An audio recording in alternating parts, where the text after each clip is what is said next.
wants a corduroy shirt. I've never had a corduroy shirt before. Oh, it's very comfortable. It's really comfortable. I might get some corduroy trousers. And can you get corduroy shoes and socks? Because it really is perhaps the most comfortable material I've ever been involved in. Kelly Betts, who works here occasionally, has taken a photograph of me and we'll put it on the Facebook page. So you can have a look at my shirts, because it's what you want to start the morning with. Also, I'll get this picture put on the Facebook page. Someone yesterday drew up an excellent little portrait of Jonathan Vernon Smith. Right? It was brilliant. They've done one of me. I'm not convinced they've spent anywhere near as much time doing mine as they have Jonathan's. I retweeted it last night and loads of people went, well, it's a nice picture of Stan Laurel, but where are you? I'll get that. It'll be on the Facebook page, facebook.com/BBC3CR. Lots on the show this morning, as we always have, including why the government wants to recruit 1 million people to become dementia friends. A Buckinghamshire heart transplant patient calls for opt-out donor system for organ donation. Do you agree? Should it just be assumed that your organs are up for donation unless you opt out? Or do you disagree with that? And our reporter, Justin Dealey, our cat correspondent, is on the hunt for an aggressive cat in Wingrave. Do your neighbour's cats drive you mad? And now, I've got a cat. I have a lot of sympathy for cats. But maybe they poo in your flower pots. They do. I've seen them do it. Maybe they come and annoy you. Are your neighbour's cats driving you mad? Get in touch in lots of ways. The Facebook page I've mentioned already. Facebook.com/BBC3CR. You can text 81333, starting your text 3CR. Or, and this is always the best way to get in touch, isn't it? You can give me a call, 08459 455 555. BBC Three Counties Radio. And remind me later on to tell you about my row I had in the street. I had a row in the street yesterday with a very noisy workman. I just want to put it to you so you can see if you think... I want to know if I was out of order, if I was in the right. We'll talk about that later on. Now, the government wants you to consider becoming a dementia friend, someone who can spot signs of the illness and help to train sufferers. They're planning to train 1 million people by 2015. It's part of plans to raise awareness of the condition, which affects nearly 700,000 people. Prime Minister David Cameron has said dementia is a national crisis and awareness of it is shockingly low. The idea is to help make communities and everyday places such as supermarkets more accessible to people with the condition. Paul Dunnery is from the Alzheimer's Society in East Anglia, joins me now. Good morning, Paul. Good morning. The government wants us to change the way we think about people with dementia. How do you think people with dementia are perceived now? I think we still don't understand the needs and the challenges that people with dementia face. I think what we've done very well over the last few years is raise awareness of the disease. So we talk about it, we're doing it now, it's on TV, we portray it in our soap operas, etc. But in reality, people with dementia, we're still not very confident about helping people with dementia, making sure they're okay, looking after them, including them. And our research and conversations with people with dementia shows that they don't feel confident themselves in going out on public transport, using bank shops, leisure facilities, etc. I guess part of the problem is, Paul, that it is such an unpredictable condition, isn't it? So 1 minute you can be fine, and the next minute, as I had it with my granddad, you can be, somewhere else completely different. Absolutely, of course, and that's a real challenge, and that's what we're trying to do. And with the government and the Prime Minister are wanting us to train up 1 million people so that people have that confidence to deal with it and understand that it isn't a set condition that is the same every day.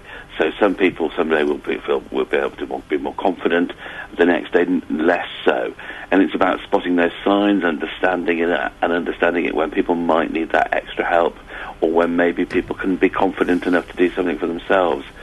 This is trying to raise awareness, which is really important. So do you think this is an important scheme then? Absolutely. It's not just a little bit of the government trying to put responsibility they should be taking onto the shoulders of the public.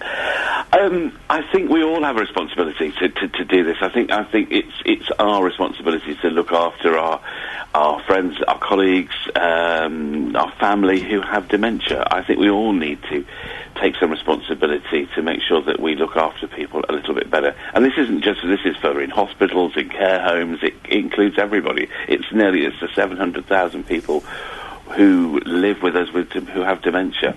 Now, you mentioned that sometimes sufferers don't feel confident about going to the shops and places like that. What are people who work in shops not doing that would help those with dementia? I think sometimes they don't always give people the right time. Because sometimes if you're not very confident with your cash, or you're looking for something, they don't give people enough time to deal with things. Especially the checkout can be a dreadful place if But you can understand, can't you, Paul? And just to take their side for a second, that often these people are very rushed and they're working and they're busy, and then suddenly what they perceive as some doddery old so and so just taking up their time, it can be frustrating for them, can't it? Are you just saying that they should just be a little bit more patient? I think it's more than that. I think it's understanding that also these are still people with consumers and who want to have an active life as well.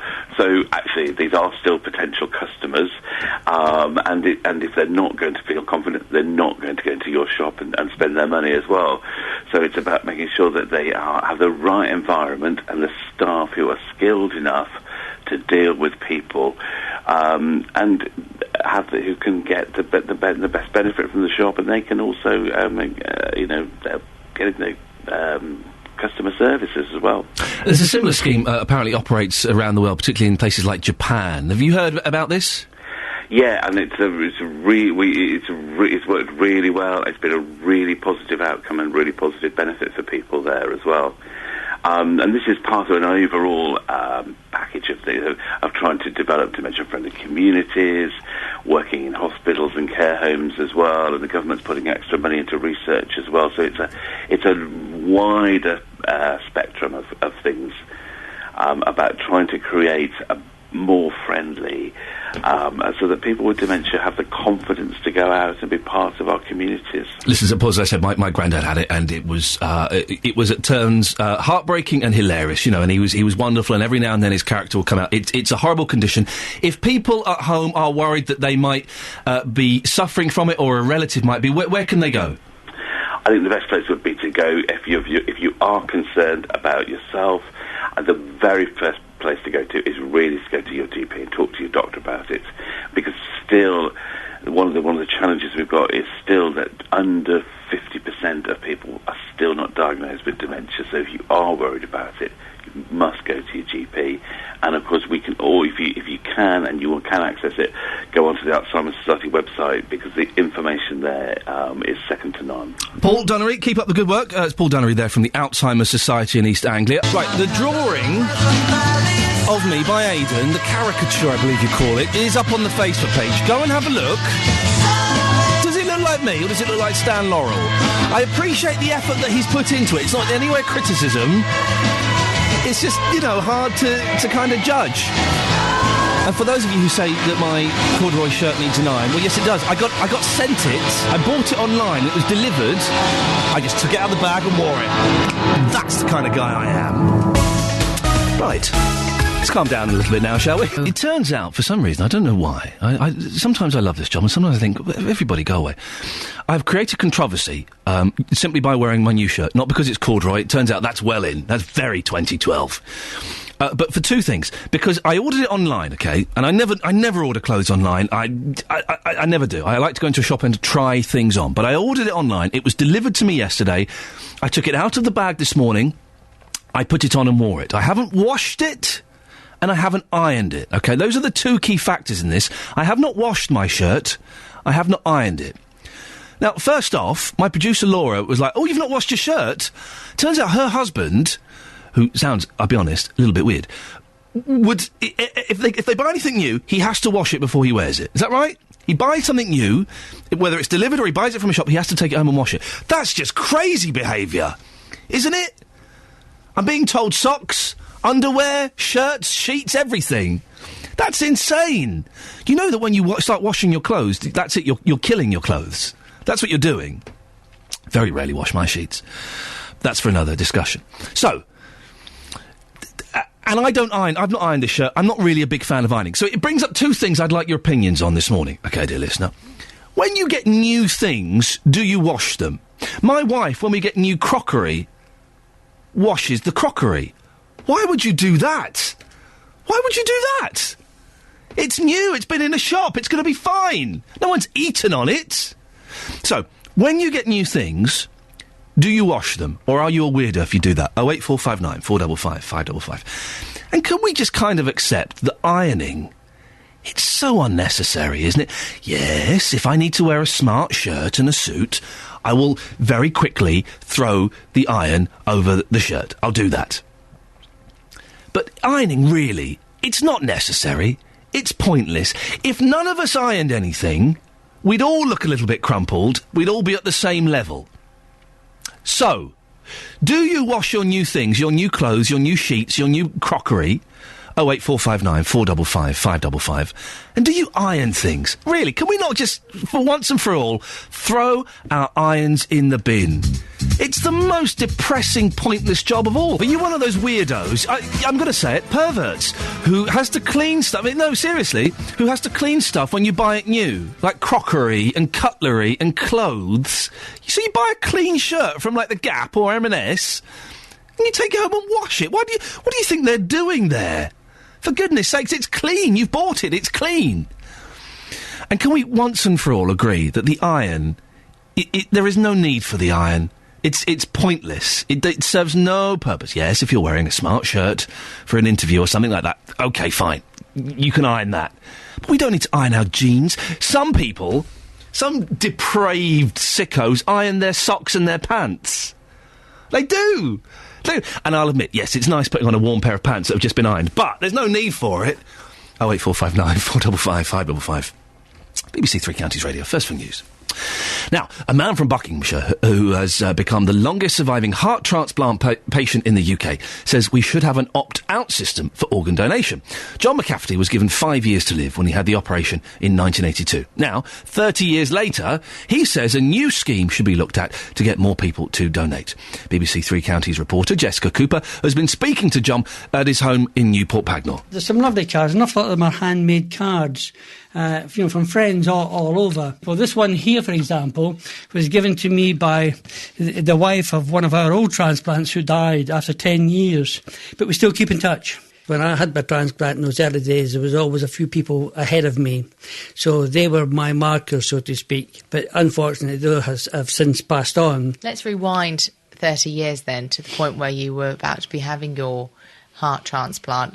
How did that come about? I felt unwell. I was coming back from a conference up in the north of England, and I got home, and the next morning I wasn't feeling too great because I had a very fast heart rate. After testing that at the John Radcliffe, they found out that I had cardiomyopathy.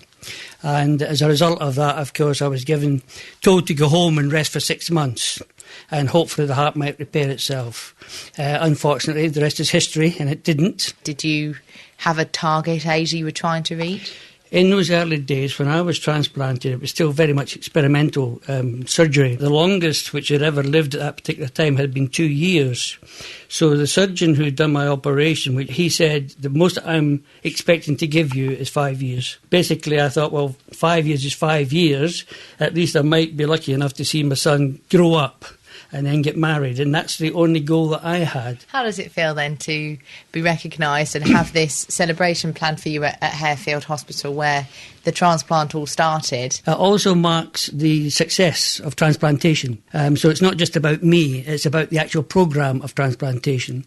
It's about, is it worthwhile people donating their organs? And when you look at somebody like me who has gone 30 years, well, what can you say? Of course it's absolutely worth it. I don't know what's round the corner. I don't know what's in the future. I'm just pleased, in actual fact, and grateful to the donor, which has given me that 30 years. What system of organ donation would you support? I would firmly support the opting out scheme. I can't guarantee we'll get any more organs from it. I think the responsibility should be on the individual to take his name off the register, he or she take their name off the register if they don't support it. We know full well that the system we've got at the present moment doesn't appear to be working because we're not getting the organs. I visit people who are on the waiting list when I go to the hospital, And I know full well that these people, quite a number of them, will die before they even get an organ. I find that totally unacceptable. If you say that you're not sure if the opt-out system would even lead to more organs, what would be the benefit then? The benefit is, as far as administratively, we spend an awful lot of money advertising. At least it would cut down on an awful lot of the advertising if everyone was automatically put onto the donor register. There is no guarantee that even by donating your organs, that your organs will ever be used, because it might not be suitable for transplantation. As I said, I don't know whether we're going to get any more organs from it or not, but you won't find out unless you try the scheme.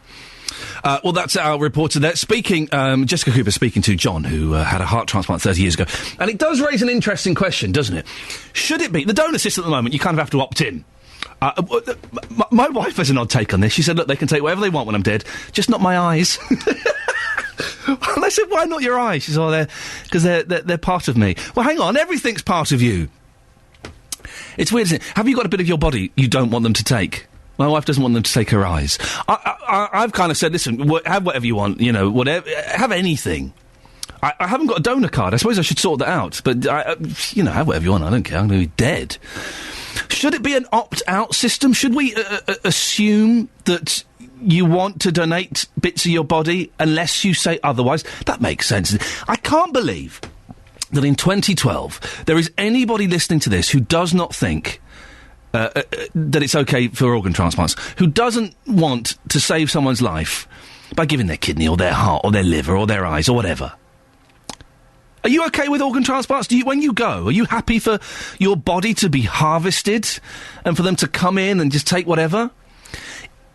08459 455 555. I would be so surprised if anyone is listening to this who is not happy with having bits of their body taken away from them when they die. Maybe that's you. 08459 455 555. Cat correspondent Justin Dealey is out and about. We'll speak to him later on the hunt of a cat that's terrorising a neighbourhood. I want your cat stories. You can text those in 81333, starting your text 3CR. Ben in Buckingham, my neighbour's cat is no trouble. It's a house cat. It doesn't go out and it's hairless. Those hairless cats are weird, aren't they? It's just like all the wrinkly skin. Philip and Joe. Next door's cat terrorises our cat and even comes into our home wanting his food. If the door is closed, she'll bang against the door. She's small and old, but runs like a hurricane. Fortunately, ours, Chester, is quicker. 08459 455 555. Some cats are vicious little so-and-sos, aren't they? It turns out there's something in this. We're talking about organ transplant, opting out, and I said my wife doesn't want... She's happy for them to take everything from her body, not her eyes, OK? Kelly Betts, who's a member of the team here, has just emailed me. I wouldn't want them to take my eyes either, in case I get to heaven and can't see. Really? Are there bits of your body, dear listener, that you are not happy to donate? On FM, AM and online. BBC Three Counties Radio. Coming up, cat correspondent Justin Dealey is on his way to Wingrave to find a cat that's been terrorising its neighbours. We think we know where the cat lives, but will JD track it down? And I'll be giving you a sneak preview of what Jonathan Verner-Smith's big phone-in is all about today. If you want to get in touch, you can text 81333, starting your text 3CR, or give us a call, 08459 455 555. Ironing, it's a waste of time. Are you one of those weirdos that washes new things before you wear them or use them?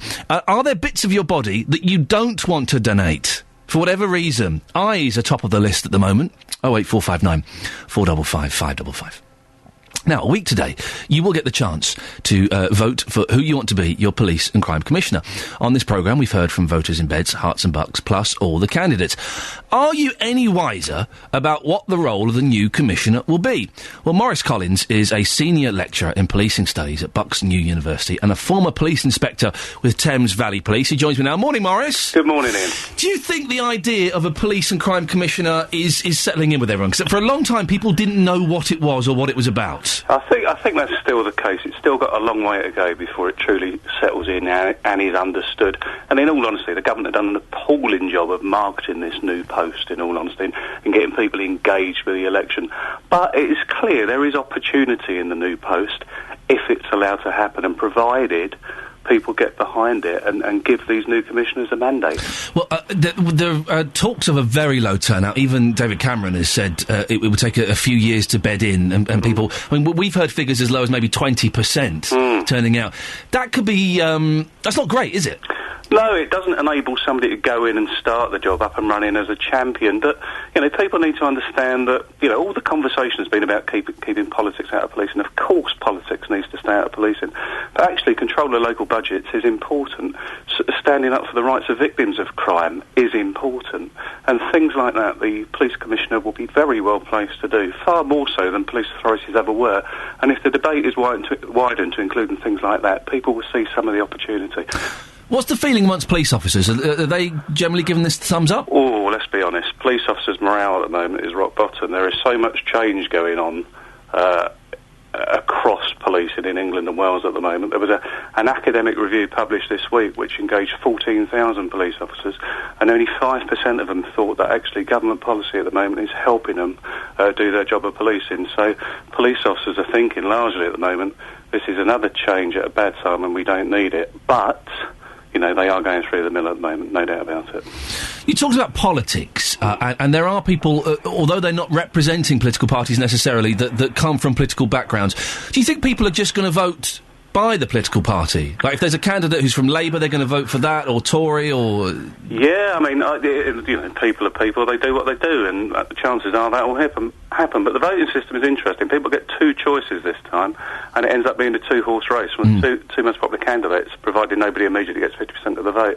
That just means in an area like Thames Valley, and I'll talk about Thames Valley because that's the area I know, whilst it's traditionally blue, there just is a chance for somebody like the Labour candidate to step in. But this shouldn't be about politics, and you should be looking at the candidate that you believe is going to represent the voice of the people best, because there's going to have to be an oath that these people take that says we're going to put politics to one side and we're actually going to serve the communities. Maurice, do people care? Do people really care about who's in charge of the coppers? Obviously they want crime down and they want the bad people put away, but are people that bothered about who's in charge? Yeah, well, on the evidence, the track record of the government, I'm not yet convinced the government care. I actually think the community do care.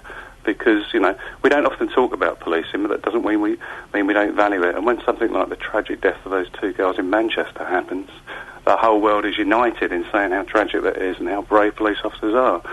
So people do care, but it gets lost in our busy lives at the end of the day. And finally, Maurice, what are the positives of this new PCC system? Well, I say there can be the democratic voice of the people, the visible voice of the people, if the post is allowed to happen. And particularly there's an opportunity for the commissioners to stand up for victims of crime, which is important and hasn't really been done well in the past.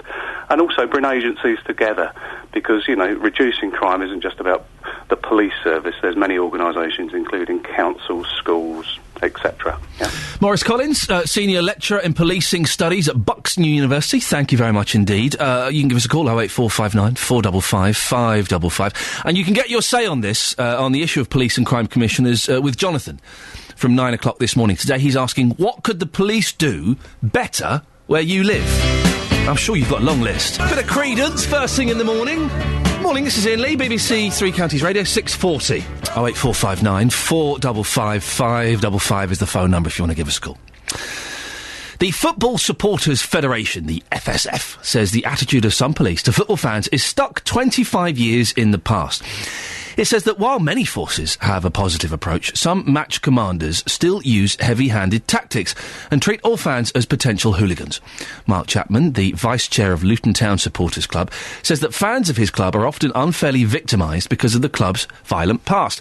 Morning, Mark, is that true? It certainly is on certain circumstances, and I think one of the points that you make, it's certain forces. There is no complaints at all, from my point of view, from the Bedfordshire Police Force, which is well known to Luton fans, and have done a very good job over a period of years. But after saying that, we've only got to look at the likes of changed kick-off times, all-ticket matches, which is not only, putting to inconvenience those fans that the police are targeting, but it targets every single fan around. And consequently, the loser out of it is football in general, because it just means fans don't turn up. Now, Luton does have a little bit of an aggressive history, and obviously that's in the past. Are you concerned that the police, some police officers think that you're all thugs still? Yes. And there is certainly a case that, we're targeted along with a number of other clubs. And I'm not going to say that the problems have totally gone away. There have been incidents, not so much this season, but over the past couple of seasons where, there is cause for concern. But it is the targeting of every single fan. And certainly, the attitudes of certain police forces has caused problems for every single fan across the country. Give us some examples of the way that you're treated that you think is inappropriate. Well, certainly, let's take the recent cup game at Cambridge. The kick time was brought forward by 2 hours, and it was made an all-ticket game, which is extremely inconvenient, when you've got to travel and all the rest Mark, of it. I don't know anything about football. Tell me how that impacts on you as a fan. Well, the fact that you've got to get an all-ticket game, first of all, means that you've got to get tickets before the match. Right. And for tickets and games where you've got sell-out crowds, I can understand it. Where you're going to get a stadium that holds 10,000, there's going to be 10,000 full. That's inconvenient. Whereas if you go to a game where you've got, like the Cambridge game in the Cup, we get 2,000 fans in a 10,000 capacity stadium. It just bears logic. There's just nothing in there at all. You then got to go make separate trips down to the ticket office. And for someone like myself that lives in North Bedfordshire, it's just inconvenient. So you can't buy them online or anything? You've got to go and get them face to face? You can, but it's again, you've got to think about it and all the rest of it. It's taking out the impulse purchase. And the bigger impulse on that is actually on the football clubs themselves, because it makes them, so the impact then long-term for football fans. We're well aware of some of the financial problems football clubs have gone through, Luton being a prime example. Mark, do you not think that in that respect maybe you're being a little bit picky? That you can, listen, everyone's on the internet pretty much, you can buy a ticket in advance. No, hang on, I'm picky about that. But then you've got all the treatment of the fans at the games themselves. Go on. You're not allowed to have a drink near the ground, the fact that, quite often you'll come out of a football ground and, recent example, from my point of view, I travel by car to the game. Okay, I'd gone to the away game. Yeah. I was then herded from the football ground because the police had assumed that everyone had travelled by train. So you were then herded to the train station. My car happened to be parked half a mile in the opposite direction. And what happened when you said, "Oh, excuse me, mate, I want to go that way"? Basically, totally ignored. Right. That's not helpful, is it? It's just not, and it's not how you would treat people in the 21st century. Mark, we've got 30 seconds. The priority, the main thing you would change from the attitude of the police? Greater liaison and far greater communication with all fans groups and all fans. Mark, thank you very much. Mark Chapman, Vice Chair of Luton Town Supporters Club. Maybe you've got a comment on that? That's Gary Barlow, Forever Autumn, from the reworked War of the Worlds. By Jeff Wayne, of course. Morning, this is Iain Lee, BBC Three Counties Radio. Now, there's a cat in Wingrave who's got a reputation. Oscar has apparently been terrorising the neighbours. If you want to see what Oscar looks like, there's a picture in the Daily Mail, page 27.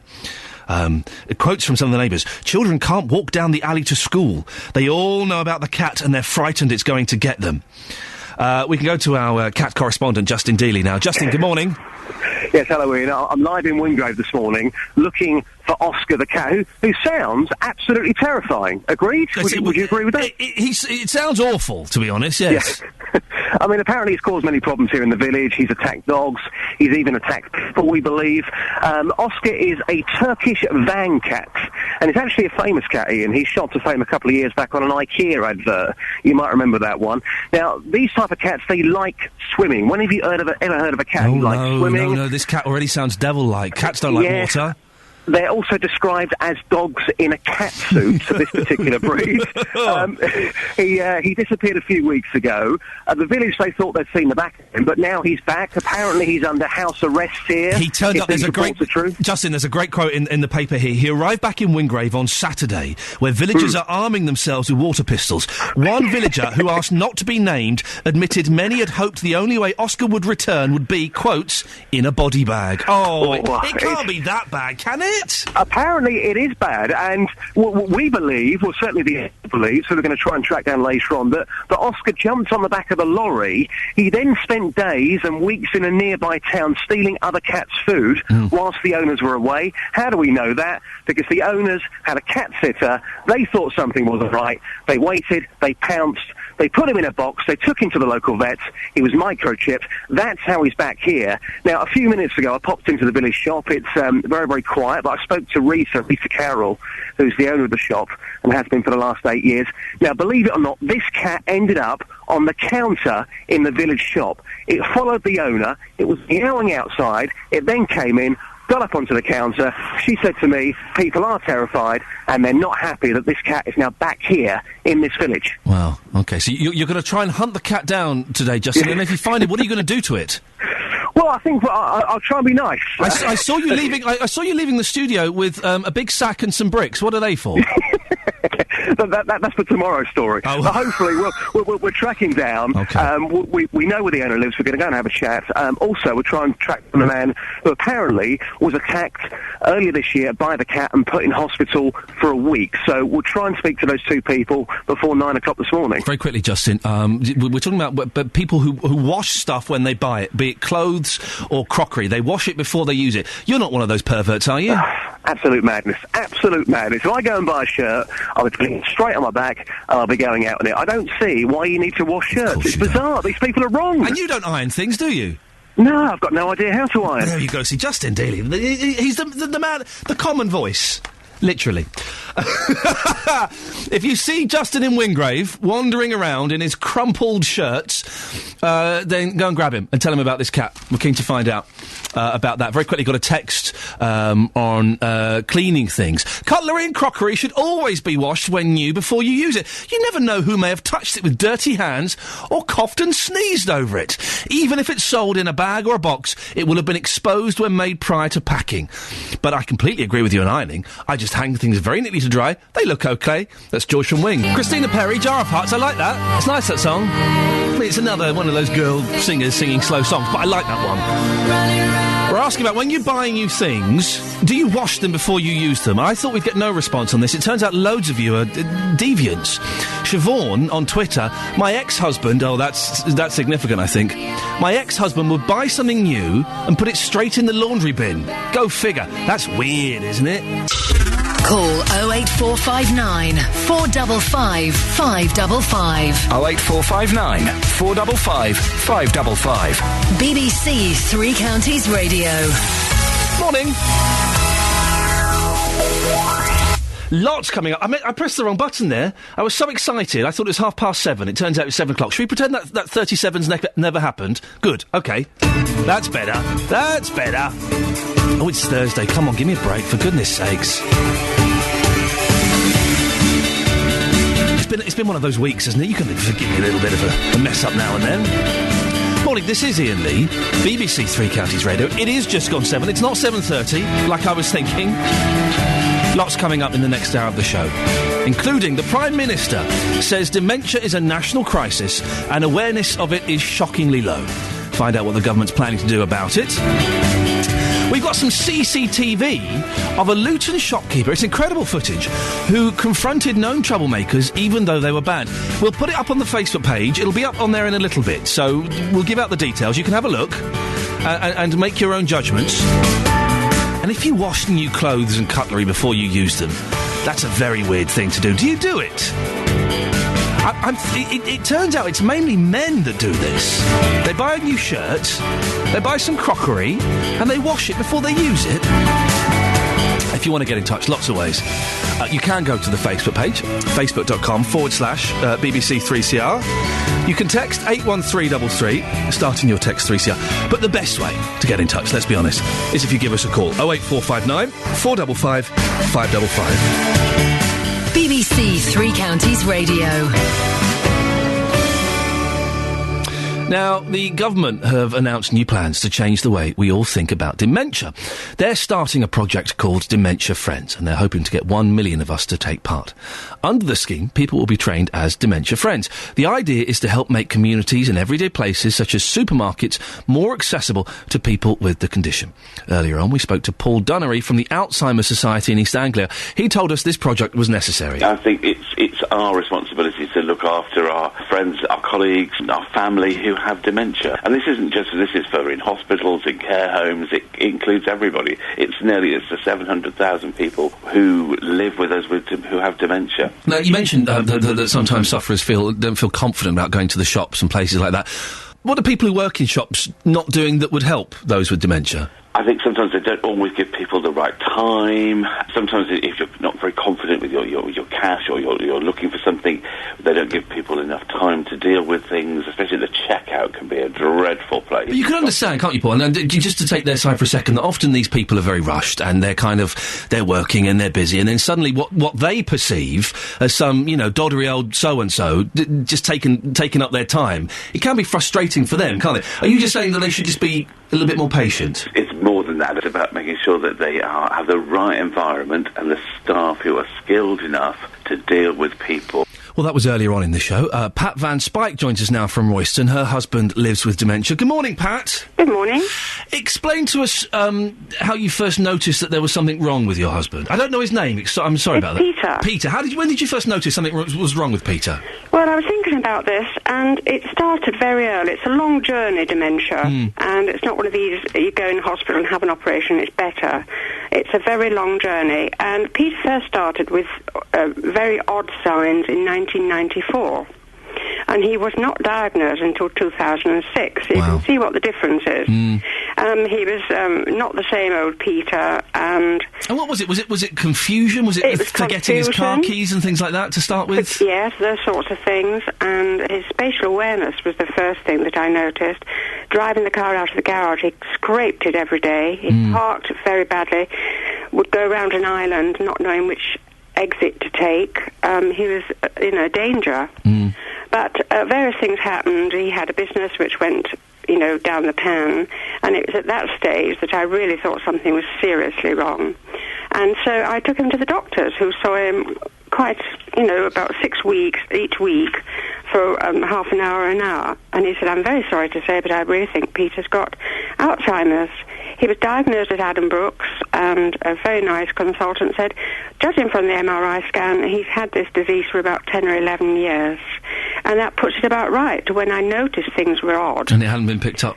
And it hadn't been picked up. And how old was he when it started? Well, I worked that out, and he was probably just in his early 50s.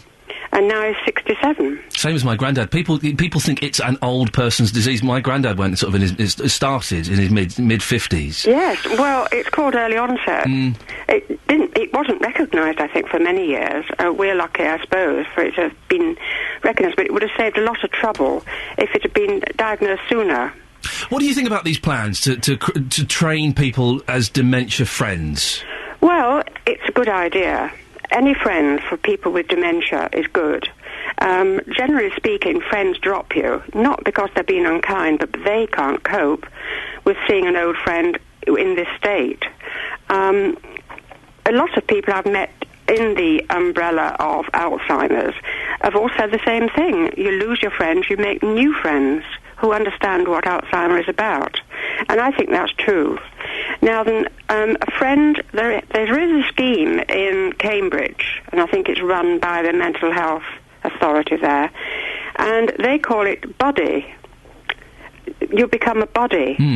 And that's usually people who have already lost their partner, who's died from Alzheimer's or dementia, and then they go and help other people who are going through the same thing, which I think is a super idea.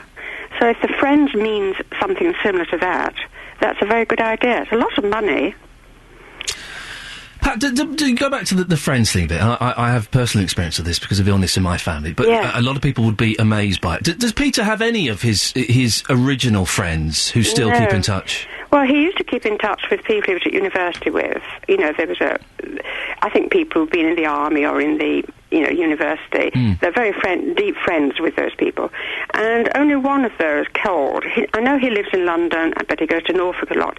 And he's not been to see Peter. And when Peter could still talk, which he can't now, he used to say, "Where's Bottrell?" This man's name. And other friends, I've told them a Christmas card and things like that, but that nobody's ever offered to come over and see him, which now it's too late. People wouldn't recognise him if they walked through the door. There will be people listening who will find that, I mean, I find it incredible. I've seen it happen with my mum and her illness. But it does, I can't imagine abandoning one of my best friends like that just because they were ill. We've got other best friends who live in London who come up frequently. They bring a curry and we pretend we're having a dinner party or a luncheon party just like we used to, and Peter loves it. He laughs inappropriately, but does that matter? Good for him. He feels happy. Yeah. He's not quite sure who they are. Indeed, he's not quite sure who I am. I was about to ask, how is Peter now? What's his condition? At the moment, Peter does not speak. He mumbles like a baby would. He needs full care of walking around. He can hardly walk. He needs bathing, showering, whatever, dressing, feeding. So I'm trying to keep him happy, and he is happy at home, but at what expense to me, you can't tell, really. My life has gone, and this is what's wrong with, you get a diagnosis in a home, and everybody expects that everybody who lives in that home has got dementia. All the friends drop you. You never get invited anywhere. And I think that's really sad. We've got some special friends who've always been in touch with us all throughout the whole thing. But generally speaking, people with Alzheimer's and dementia, the carers have got a great burden, and their friends should support them. Of course they should. Pat, and listen. I think if any initiative that helps that is good. Pat, thank you very much. Pat Van Spike from Royston, talking about her husband, Peter. It's true. I find it amazing. My mum has MS, as I mentioned a few times, and one by one, all of her friends and some of her family, quite close family, dropped her. None of her friends... maybe one or two of her friends go and see her maybe once or twice a year. And that's it. I had a great morning with my mum yesterday. We found a greasy spoon in... not a greasy spoon, it's Gerrard's Cross. It's too posh for that. We found a nice restaurant in Gerrard's Cross yesterday that does a full English. She was over the moon. We had a fantastic time.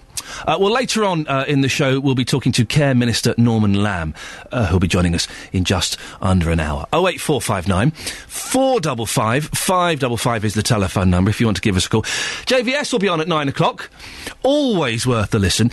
And today, he's in light of the PCC elections that are going to be taking place soon. He's asking, what could the police do better where you live? He'll be looking at what's being described as the biggest shake-up in policing in the last 50 years. The new role of Police and Crime Commissioner has been designed to give us all a greater voice when it comes to the job that the police do. But it's got its critics. And Jonathan will be hearing the arguments for and against, and he wants to know what you think, seeing as the PCCs are to give us a greater voice. He'll be asking at 9, what could the police do better where you live? Across beds, hearts and bucks, this is Iain Lee on BBC Three Counties Radio. We're asking about clothes. I know, bear with me. We can make this fun and exciting, OK? Do you, when you buy new clothes, or new crockery, or new cutlery and things like that, do you have to go and wash it? I don't.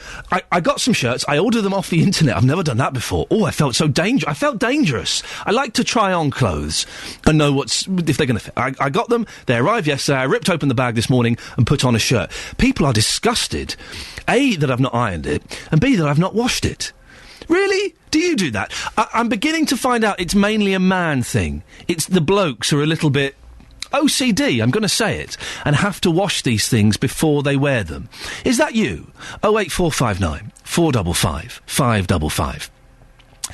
And also, can we just agree once and for all, okay, to get rid of ironing? If we all make a stand, then none of us will ever have to iron again.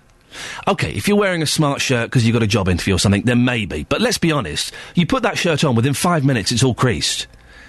It's all creased. Can we just get rid of the iron?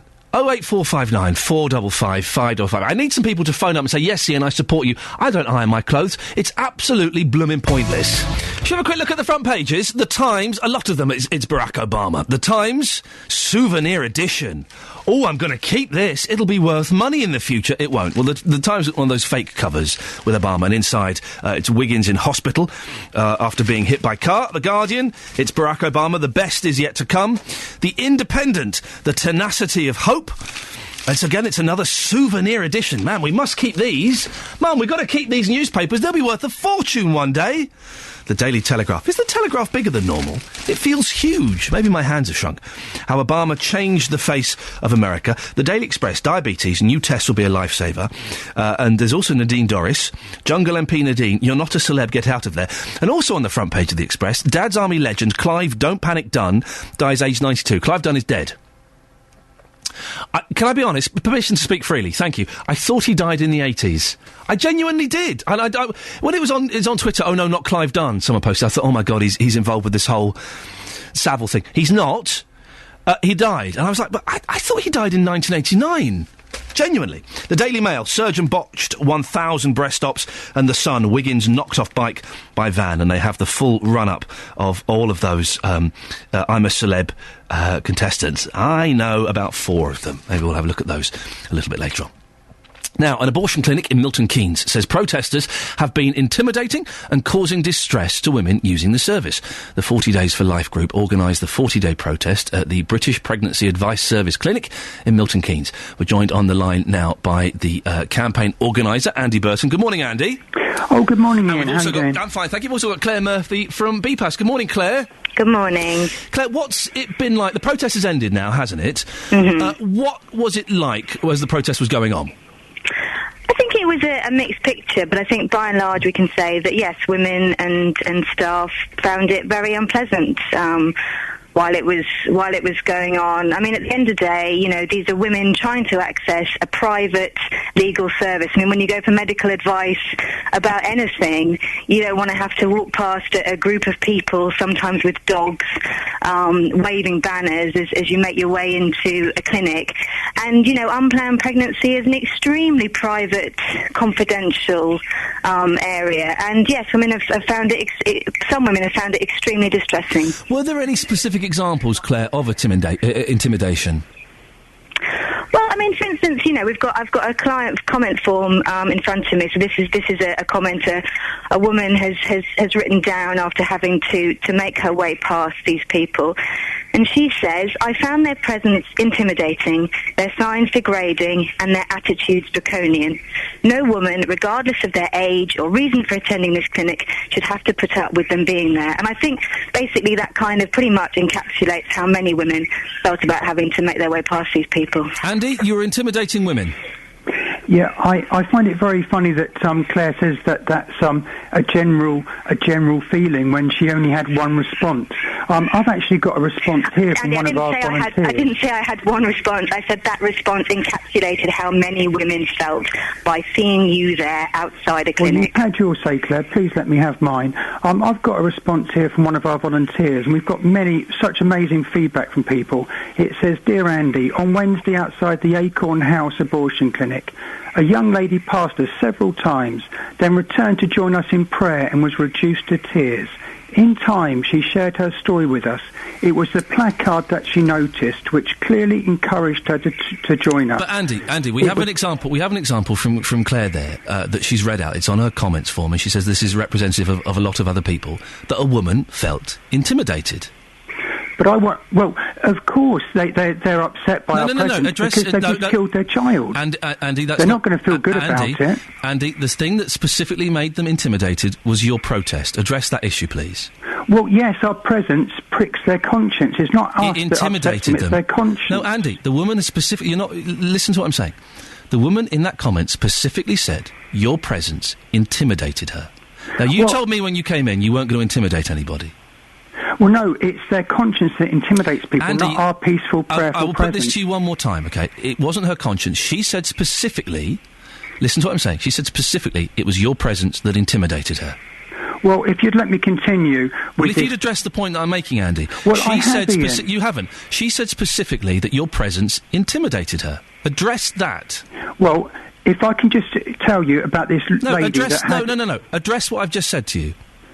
that she gets intimidated. By you? You intimidated her. As I said, if I was trying to kill a child, I would like to do it in private, like Claire says. I wouldn't want anyone around to see me do that. It's the most wicked thing you can do, to kill your own child. But more wicked would to be a church leader who did nothing to support us on this wonderful vigil. And it's been such a success. Not only are we coming back twice next year to do it, but we're also going to be there next week and the week after. We're going to start with 1 day per week. It's been such a success that the volunteers want to continue this vital outreach to these women that are in pain. Can I come in? Of course you can, Claire, yes.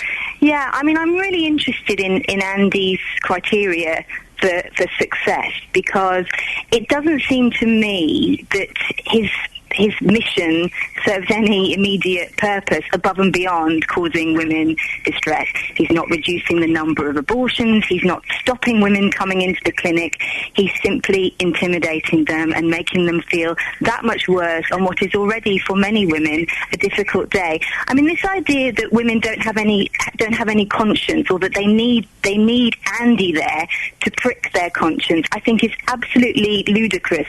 Women make decisions about unplanned pregnancy based on the very real circumstances of their life, circumstances about which Andy and his gaggle of friends know absolutely nothing. I'd like to ask you, Claire, if we had no effect, why was your clinic closed all last weekend when it should have been open? Because our clinics do close sometimes, Andy. Really, I mean, your website says that it's open every alternate weekend. Andy, listen, rest assured... Come on, Claire, answer the question. It was closed. She's trying to answer the question. I can absolutely guarantee you that if our clinic is closed, it has absolutely nothing to do with you. Very strange it was closed all weekend, Claire, when it should have been opened. The clinic sometimes closes at the weekend, Andy, and I can tell you now it has absolutely nothing to do with you. Andy, not according to the website. I think, Andy, if you look at the website, it will say it is closed on alternate Sundays. Claire, alternate Saturdays. Andy, thank you. Claire, is it true you had to get frosted glass put in? It is. It's true. We had to have frosted glass put on the front door because protesters were standing on the steps looking in at women and staff. That private glass, what date was it actually up? Because it's been there for some time, before we ever came there, Claire. No, Andy, it came up shortly after you arrived and started looking in through the window. That's not fair, is it, Andy, that women were feeling so intimidated that they had to, the company had to put frosted glass up? It's an absolute nonsense. We stand about 50 foot away on the public highway, and if we were not successful, why is Claire bothered about our presence? And if she's so pro-choice, if we're offering an alternative, Andy, why do you want this alternative? As I just explained to you, unlike you don't get paid for saving babies, Claire. That's the truth. You only get paid to kill babies. Andy, you've made your point. Let Claire come back on it, please. Okay. Why are we upset about Andy's presence there? Because unlike you, we're actually here to support women at what is a very difficult time in their lives, and we're here to provide advice, support, and care, which is absolutely the last thing. You kill babies and get paid for it. That's what you want. You don't get paid a penny for saving them. Andy, do you not appreciate that in some circumstances? Be it the point of conception, or for financial reasons, or for whatever reason, it's inappropriate for some women to carry on with their pregnancy. You don't kill humans, Ian. We went through this before. How can you kill a human? Okay. There's no excuse. Let me put an extreme example to you, Andy. Okay, this is an extreme example, but this There's does happen. There's nothing extreme that can justify killing a human. Okay, I'm going to put an example to you that some might consider extreme, but does happen. A woman has been raped and molested and finds herself pregnant as a result of that. She has the choice, does she not, to say, I don't want to carry that baby. I don't want to have that baby. She has the two options: either raise the child or get it adopted. Okay. The option to kill that baby, it's horrific and worse than the rape itself. It's madness. So, hang on a minute. You're saying that an abortion is worse than a rape? Wow. Okay, we're playing top trump for that. That's bad, crazy. But killing the baby is good. It's nonsense. I'm not saying that in the slightest. What I'm saying is, supposing a woman has been sexually attacked by a member of her family, she finds herself pregnant. She doesn't want to have that baby. We heard yesterday that there are loads of kids that are waiting for adoption that aren't being adopted. She has the right not to go through that 9 months of what could be very traumatic experience and have that baby, doesn't she? The kids not being adopted is a completely separate argument. Well, no, it's not. You're saying put them up for adoption. Well, there are thousands of kids that aren't being adopted. We talked about that yesterday. Yeah, but that's a separate argument in one that I'm trying to address. Oh God! But I tried twice to foster children and was turned down for my Christian views. Well, and I refused to promote homosexuality. Oh, for goodness sakes, Andy, let's stop going off on tangents. And you know, I kind of agreeing with that decision not to let you foster kids. Claire, these people have got a right to protest if they want, haven't they? Oh, gosh, absolutely. And I think, you know, as an organisation, we're very supportive of freedom of speech and people's right to protest. But, you know, I think what's really important here is not really for someone like Andy to ask whether what he does is legal. I think the most important thing is for us all to ask whether what he does is moral. And I think it's, you know, incredibly. I think it's incredibly interesting for someone who invokes morality and compassion for human life feels so at ease with standing outside a clinic, basically causing distress to women, as I say, what is already a very difficult day in their lives. More protests coming, Claire. How are you going to handle those? In the way we always do. I mean, you know, close the clinic. Andy, can I just say, I don't think laughing is particularly appropriate in this conversation. So let's just try and keep this normal. I think it's great that the clinic was closed. I think it's wonderful. But it wasn't closed because of you, Andy. It was, Ian. Well, what it was evidence? Closed all weekend. What They're supposed to open alternate days. Evidence? Andy, I'm really sorry that you're so deluded about this, but it really wasn't. What evidence do you have, Andy, it was closed because of your protest? Because their website states it's open. Websites. We've been there, Ian. We've seen the. Yeah. We've seen Andy, the look at the website. It says it's open on alternate weekends. No, it says open alternate Saturdays. You open one Saturday or one Sunday. It's open one day a weekend. Listen, I'm not going to get into the thing about opening hours on websites. They're wrong. I've been to restaurants that are supposed to be open and they're shut because, it says on the website. No trade, Ian, no trade. That's the reason. Oh, for goodness sakes, Andy. For goodness sakes. Claire, more protests. How are you going to deal with them?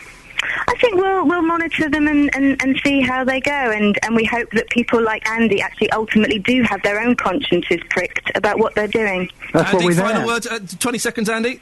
That's why we're there. My conscience was pricked, and that's why I'm there to help women. OK, Andy, thank you very much indeed. There's Claire Murphy from BPAS, and the last voice you heard there was Andy Burton, who organised the campaign. If you've got any views on that, 08459 455 555. And there is some footage on our Facebook page of a shopkeeper getting involved in a little brawl. I'll explain more. Sophie Tyler, BBC, Three Counties Radio. Sophie, permission to speak freely? Yes. You sound scruffy. Are you... I mean that in a polite way. Do you ever use the iron? I use it when I'm feeling like I have a little bit of free time and feeling fancy. So how often is that? Specifics? I can tell you, I think I've used it once in memory. Thank you very much. Once in memory? Wow! I knew it. I could tell. Right, 7:31. Oh, we're a bit late. I'll shut up. Here's the news now with Catherine. Call 08459 455 555. 08459 455 555. BBC Three Counties Radio. Right. You've got a minute, go to the Facebook page, facebook.com/BBC3CR. We've put up a little bit of video. I need you to go and watch it now, OK? It's relevant to what we're talking about. There's a shopkeeper in Luton says that things continue to get worse for him and his staff. On Saturday, he had to confront known troublemakers who entered his shop, even though they were banned. The CCTV footage is on the Facebook page, facebook.com/BBC3CR. Go and have a look now. Go and have a look. Also coming up in this half hour, a Buckinghamshire heart transplant patient calls for opt-out donor system for organ donation. Do you agree that people should opt out? Call 08459 455 555. 08459 455 555. BBC Three Counties Radio. Now, recently we told you about the growing problem of crime and antisocial behaviour in the Hightown area of Luton. People living and working there say they are living in daily fear of prostitutes, pimps and drug dealers. Once it starts getting dark, you're always having to look out of who's coming into the shop. You always have to look out the window, and there's also customers who come in complaining about people coming into their cars when they're stopping. You face verbal abuse from them sometimes, and even at times there's been physical as well. I haven't been able to go out in the evening because I've been accosted by curb crawlers, and curb crawlers continuously go around these streets. The reason I don't see any prostitutes now is because I just don't go out at all in the evening, and my daughter can never go out at all in the evening either, and we do feel like prisoners. One time I was followed, and I know what's going to happen because I can tell by the way these men follow me what they're going to say, and they start acting weird and coming really close to me and stuff. And then I know they'd kind of ask me for business. That's what they say to me. Well, one of the... I feel like prey. Oh, excuse me. One of the people you heard there was Shazad Gadam. He runs a convenience store in Hightown. Things continue to get worse for Shazad and his staff. On Saturday, he had to confront known troublemakers who entered his store, even though they were banned. As I said, the footage was caught on CCTV. You can see it on the Three Counties Facebook page. It's pretty amazing. Shazad, you're in the studio now. Nice to see you. Thank you. Thank you for coming in. Explain to us kind of the things that you have to deal with on a daily basis. Well, it's like any shopkeeper. You always have to be aware of shoplifters. But my particular store in Hightown area, we always have to be aware of people coming in, physical abuse, verbal abuse, and, you'll have people standing outside asking customers for money, cigarettes, sort of harassing them all the times. So what kind of verbal abuse do you get in the shop? Well, racial. Really? Yeah, Okay, it's not the first time. A couple of people have been convicted of this. Right. And the same people which have been convicted continue to enter the shop even though they know they are banned. Now, the people in this footage that we've got, which I've seen and it's incredible, they've been banned from your shop? They have, yes. What for? Well, again, it's the verbal abuse, and they're known criminals. And so you said to them one day, that's it, I don't want you in my shop anymore, get out. That's it. Right. And they kept coming back? They keep on coming back, and they have a look through the window, see whether I'm inside, and and they'll know that they can intimidate my staff. And I've got a job there to make sure my staff and my customers are safe. And their safety is most important to me. Okay, so talk us through the incident that is on the CCTV footage. You're behind the counter. These lads come in. Well, it's a one lad and one girl. Okay, right. Yes. And what do you say? Well, actually, I'm out of view. Yeah. They haven't seen me. Yeah. And I'm sitting down, and they've entered, and they've gone straight to the beer cabinet. Yeah.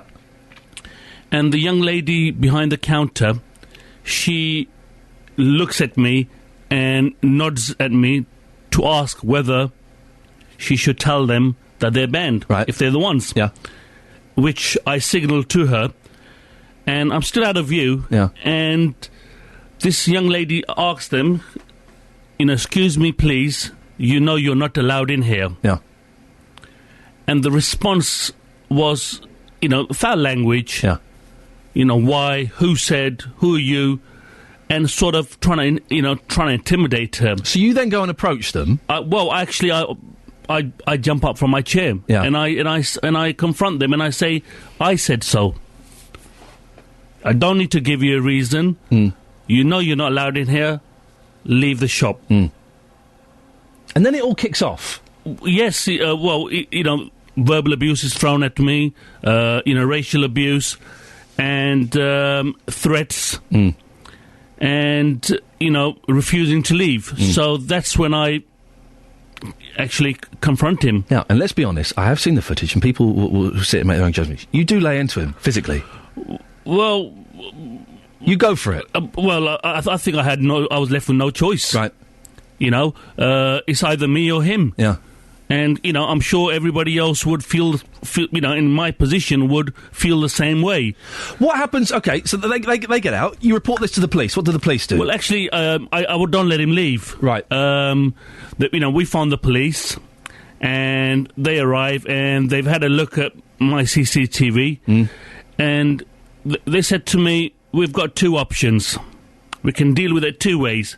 Either you both go down the station, or you both walk away. Well, I didn't fancy a trip, 9:30 in the morning to the police station, and I just just had to leave it at that. But, I mean, I did say to them that the threats against myself and my staff and the racial abuse I suffered, what's going to be done about that? Do you feel that the police and the council are doing enough to protect shopkeepers like yourself? Definitely not. You see for 1 day or 2 days in a month, something, police presence, but definitely not enough is being done. It's like a cat and a mouse game to the police. The police will come out once a month, move them away. Couple of days later, they're back on it again. Okay, we'll say this because listening to this is Shane Brennan. Shane is the association, works for the Association of Convenience Stores. Good morning, Shane. Good morning. You've heard the story there. How typical is that? It's a pretty extreme example. I'm to commend Shazad on speaking out and the bravery that he's showing in highlighting this issue. I mean, we got evidence that about 1 in 5 shopkeepers report experiencing violence or abuse. 1 in 5? 1 in 5 That's quite in the last isn't it? year. Yeah. It is a significant thing, and it's actually a thing that people wouldn't necessarily expect to be part of the job when you're working in a small shop, but unfortunately it is, and we need to find ways to make that not happen in the future. Where do shopkeepers stand legally on barring people from their shops? Well, the law works on the basis that much as a shop is open to the public, it is not a public space, so the public is only admitted at the consent of the owner, and the owner can remove that consent from whoever they want, and they don't have to have a reason for that. But there is obviously a caveat that shop owners can't discriminate, so they can't, if it's proved that the reason they're refusing entry is because of age, race, sex, then that obviously is the owner breaking the law. But like I say, in terms of what Shazad has done, he's absolutely within his rights to refuse anyone from coming into his shop. What would you recommend, though, if these troublemakers are banned, but they keep coming in and causing trouble? What would your suggestions be? Well, the first thing is you need to, obviously you can refuse someone verbally, bar someone verbally, but in reality, the best thing to do is to ban them in writing. Okay. So to actually provide them with a letter, ideally to their residents. If you don't know their residents, then obviously give it to them in the hand when they're refused, and keep a copy of that and give a copy to the police. But Shane, if you give a letter to some 18-year-old little so-and-so who just wants to come in and get some booze, they're going to laugh in your face, aren't they? Yeah, but it's we give a copy of that on record and you give it to the police. Okay. So you show you've got a process you've gone through. And I think, the issue that Shazad has seen is he's called the police out after a significant violent incident. The question is how can the police be involved at an earlier stage to be aware of the problem the retailer is trying to deal with and work in partnership with them? Shazad, you've obviously spoken to the police since then. What have they said to do in the future? Well, basically, they haven't actually said anything. Really? What they said was... Well, they turned up. They must have given you some advice. Well, all they said was that if they turn up again, just phone us, but you're within your right to ask them to leave. But can I just point out, you just said, 1 in 5. I mean, I haven't, I think most of the, stores, they will not even want to report 75% of incidents because they'll feel, like myself, they'll feel that they're just going to waste their own time by phoning the police. See, 1 in 5 sounds a lot to me, but you're saying it could be more. It could be more. Because we have to go on an everyday basis. We have to, a number of times a day, we have to go through the same situation. Maybe not as violent. Yep, that's an extreme. But verbally abuse from known criminals. We'll have to go through that on a daily basis, especially in the Hightown area. Shane, is there anything that the Association of Convenience Stores that you work for, is there anything they can do to help people like Shazad? Well, I think what needs to happen is we need to get police actually proactively supporting retailers like Shazad, so not dealing with things on this reactive basis, but actually having a plan in place for talking to the local shops about the problems that they're experiencing, having a proactive strategy for preventing people like this coming into stores and causing problems that not just affect the retailer, but these people are the same people that are causing problems in other parts of the community as well. Shane, thank you very much. Shazad, can I just say, on the footage, do you have, I don't know who that little old lady is who works in your shop. Does she work there, I think? No, the lady with the glasses is actually just a neighbour who's come... Oh, she's good, because she nips off and makes a cup of tea for everyone. Well, she was making the cup of tea before she come in, before this happened. You want to give her a job, because you need people like that. Well, I needed something to calm me down after all of that. Thank you very much for coming in. So it wasn't difficult, was it? It wasn't bad at all. I told you before. Well, you got another 15 minutes. minutes. I can stay on for another 15 minutes if you like. Listen, you do it. I'm off. I've seen what you're like with the right hook. Shazad, thank you very much for coming in. Shazad Kadam. And thank you to Shane Brennan, who is from the Association of Convenience Stores. Radio. Ah, dear. A cat has got a bit of a reputation in Wingrave. Oscar has apparently been terrorising the neighbours. It was lost, but it's returned home. And only its owner are happy about it. He's a Turkish van. They've nicknamed it the Asbo cat, and he's been attacking dogs and residents. Well, BBC Three Counties reporter Justin Dealey is in Wingrave trying to find him. Well, here's Sam. Sam, you're 15 years old. On your paper round this morning, you know all about Oscar the cat.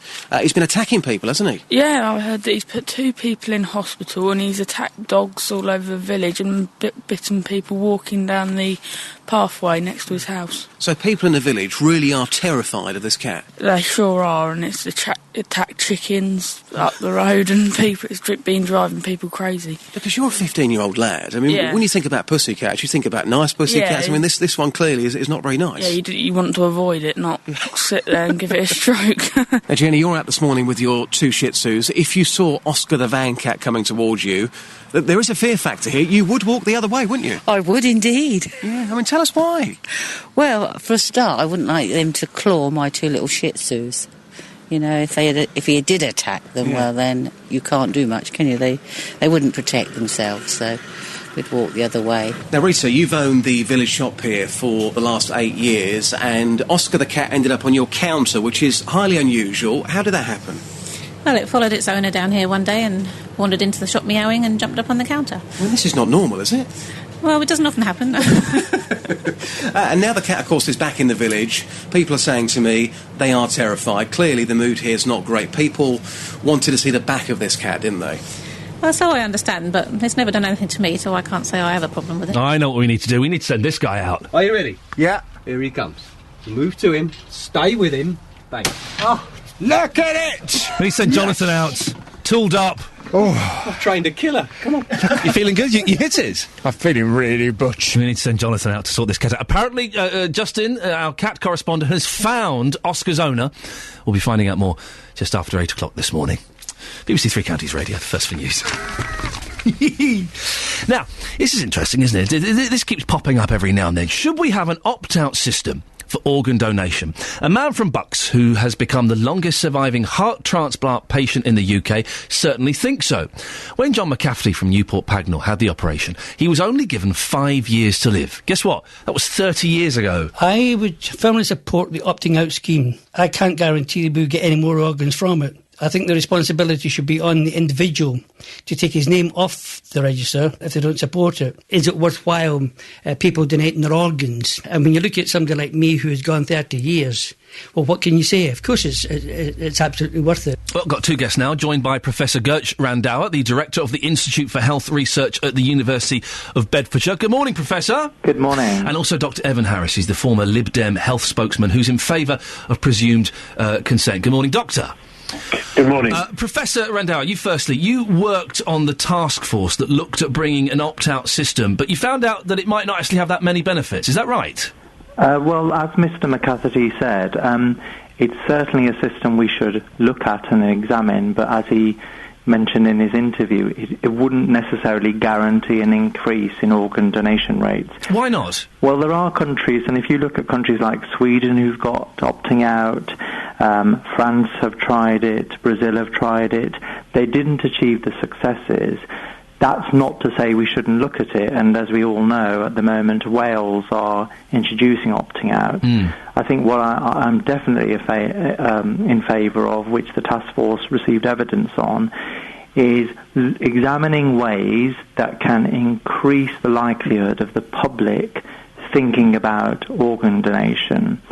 I'm confused. We'll go on to that in a second. I'm confused by why the opt-out system doesn't necessarily increase the number of organs that are available for transplant. Is it families kind of stepping in and saying, actually, no, we don't want this to happen? No, so in countries like, for example, Sweden, people then opt out. They choose... They do actually do it, right. And in Brazil...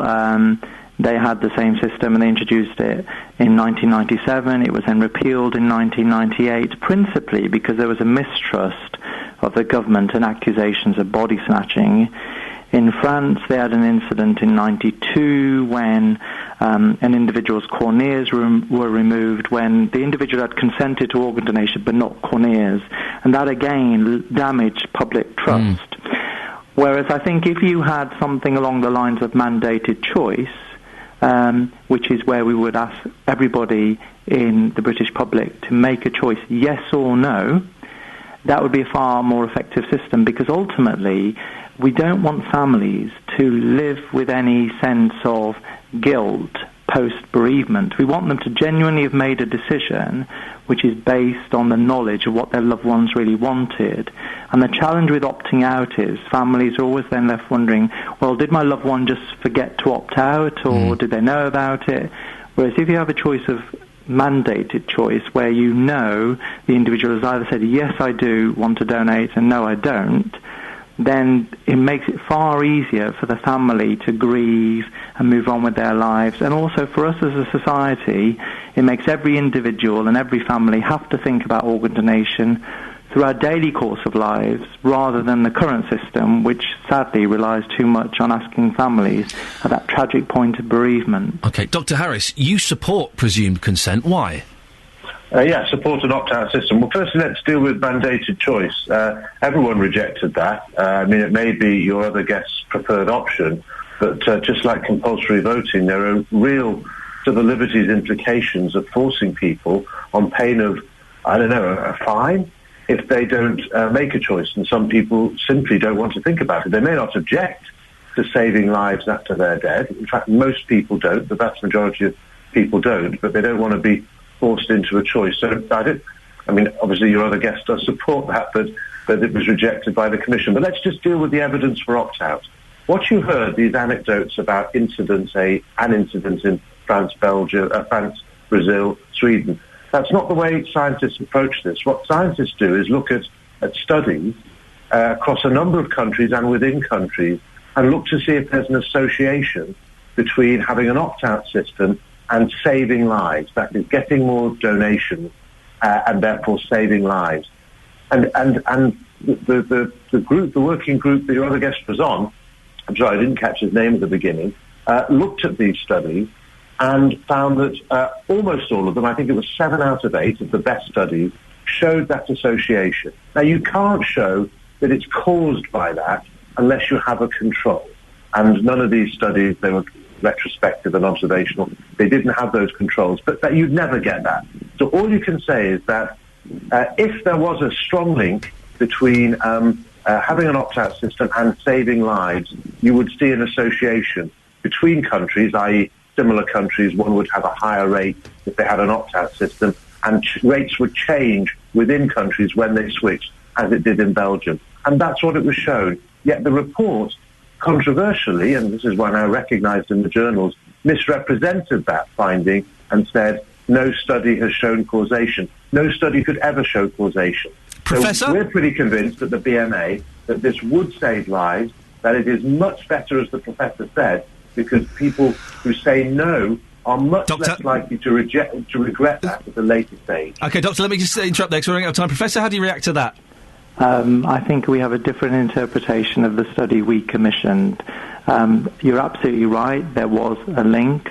It wasn't a causal link, and therefore I think it would be a step too far to introduce legislation just on the basis of a link that's actually also associated with an increase in transplant staff, transplant beds, an increase in public engagement, consistent engagement, positive stories about organ donation, which, let's face it, in this country we rarely have, except for this radio station, which has been absolutely fantastic in profiling organ donation. Very few sections of the media regularly engage with the public positively. Well, it's an important thing. I think it's an important thing, and it's an important discussion to have. Doctor, we're running out of time. 30 seconds.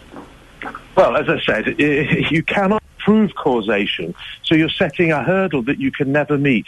But what is clear is that in those countries that have an opt-out system, there is broad public support for it.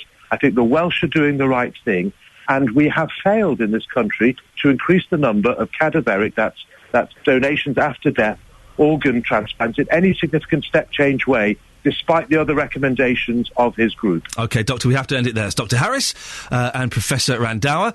It's a big discussion, isn't it? It's an important thing. Of course you have to talk about it.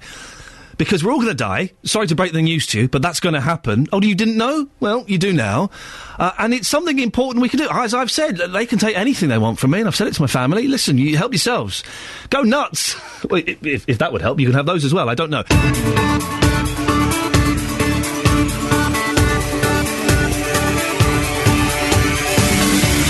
Iain Lee, BBC Three Counties Radio, 8:03. Another hour of this nonsense. I can only apologise. Jonathan will be on at 9, though. The radio gets good around then. What am I talking about? It's excellent now. Coming up in the last hour of the show, why the government wants to recruit 1 million people to become dementia friends. I'll be speaking to Care Minister Norman Lamb to find out more. Oscar the Asbo cat from Wingrave is terrorising dogs and neighbours. Reporter Justin Dealey has tracked down the owner. Do your neighbours' cats drive you mad? And is MP for beds, mid-bed, Nadine Dorries, going to be the most unpopular reality contestant ever? It's looking that way. 08459 455 555. BBC Three Counties Radio. We've been talking about this all morning. The government wants you to consider becoming a dementia friend, someone who can spot signs of the illness and help to train sufferers. They are planning to train 1 million people by 2015. It's part of plans to raise awareness of the condition, which affects nearly 700,000 people. Prime Minister David Cameron has said dementia is a national crisis and awareness of it is shockingly low. The idea is to help make communities and everyday places like supermarkets, places like that, more accessible to people with the condition. Well, the Care and Support Minister, Norman Lamb, joins me now. Good morning, Minister. Morning, Ian. Is this another way for the public to fill in the gaps after the budget cuts? Good try. No, I think in tackling this enormous challenge of dementia, incidentally, we've got 670,000 people now with dementia. We're expecting that to double within the next 30 years. Government has a critical role to play, so we're doubling the amount of funding for research, for example. We've got a fund for £50 million to adapt wards and care homes to make them more dementia-friendly. The whole host of different things that we're doing, but we also have to recognise that the whole of society has to understand this condition much better, and we all have a part to play. And I would encourage anyone who is interested in playing a part in this to register their interest. You can do that, incidentally, by going to dementiafriends, all one word, .org.uk, or just texting the word friend to 88080. If I send that text, what happens? What will I get? You get training, so you understand the condition and the signs, so that perhaps you might have a neighbour who you think is displaying the early signs of dementia. You might be able to encourage them to go along to their doctor to get a diagnosis. Early diagnosis can make a real difference. You might be a supermarket worker and you might be working at the till, so you spot someone who's struggling with their change or with their PIN number. You don't get impatient with them, you give them more time, you help them. In every sort of single way in our lives, we can make a difference to people with dementia. And given that it's such a challenge, I think the idea of raising awareness in this really quite significant way can make a real difference. My granddad had this, and it's a horrible condition, and I think that awareness, of course, does have to be raised, to be raised. But do you really think you're going to get that many people taking this up? Because most people are at home going, yeah, whatever, I can't be bothered. Well, it doesn't take much time. You can go along for an hour's training session. In that time, you will get to understand much more about the condition and be given guidance about how you can play a part. This is not a big time commitment. It's just being aware of the condition and how, when you spot it, or when you spot someone perhaps in distress, perhaps on a bus who has forgotten where to get off, you can just assist them to get back to their home. And I think, if we can get people signing up, making their commitment to make a difference in a very small but significant way, then I think we can really help people with dementia. Norman, how much is it costing? Well, the government is putting £2.4 million into the whole project, working very closely with the Alzheimer's Society. But because this is about people volunteering, giving of themselves to try to make a difference, the cost is actually very low, but the impact could be very high. OK, Norman Lamb, thank you very much indeed. That's Norman Lamb, who is the Care and Support Minister, talking about this. We can now go to Anna Selby, who runs the Milton Keynes Community Health Service. Good morning, Anna. Morning, Ian. You heard what Norman had to say there. What did you make of that? Well, I think that it's good. I think we have to be positive about the message with regards to supporting understanding and raising awareness and changing public attitude. I think that's to be welcomed. We do know that dementia is a significant problem, but also living with dementia can still be satisfying and fulfilling for people, and that we try and support independent living as far as possible. Therefore, having that awareness out there in the community has got to be a good thing. The independent living is not part of that just to save a bit of money. I can understand totally about giving people as much freedom and being able to stay at home as when they want, but it is expensive, people going into care, isn't it? It's part of that saving money. Oh, Ian, we're talking about people's lives here, aren't we? We're talking about living lives that are meaningful and making sure that people have the most comfortable lives that they can. Going into care is sometimes a necessary part of the process, but people have a right to maintain their independence as long as possible, and we also know that people's strategies for coping are much better in their own familiar environment. But it's not always easy, is it? If there's a married couple and the wife is looking after the husband and his Alzheimer's or dementia is particularly bad, it's not easy on her, is it? But the whole process isn't easy on anybody, and I think that's why raising awareness in the general population is absolutely crucial, so that carers and families and also people who suffer dementia themselves have the right level of support that they need. Absolutely, support for carers is essential. What would you say to those spouses who are struggling to cope and who do need more help and perhaps do need their partner to go into care? Well, I think they need to talk to people who can help them make those decisions. I think that those are decisions that are personal to people and have to be born out of what's happening and what the need is at the time. I think that it's a very difficult decision to make, but sometimes it has to be made. But there are different ways of providing care to people these days, and this is one of the things I'd really like to see with the next drive-in supporting people with dementia. Are different ways of managing places for people to live, for example. Here in Milton Keynes, we've got a new development which enables people to stay together as a couple whilst they're receiving sheltered accommodation and extra care. There's lots of steps along the pathway in order to support people and also care for people at home to enable carers some respite. Do you think the public will take this up and will get involved with this? I think so. I mean, recently we've seen some fairly high-profile dementia sufferers outing themselves, if you like, haven't we? People like Terry Pratchett.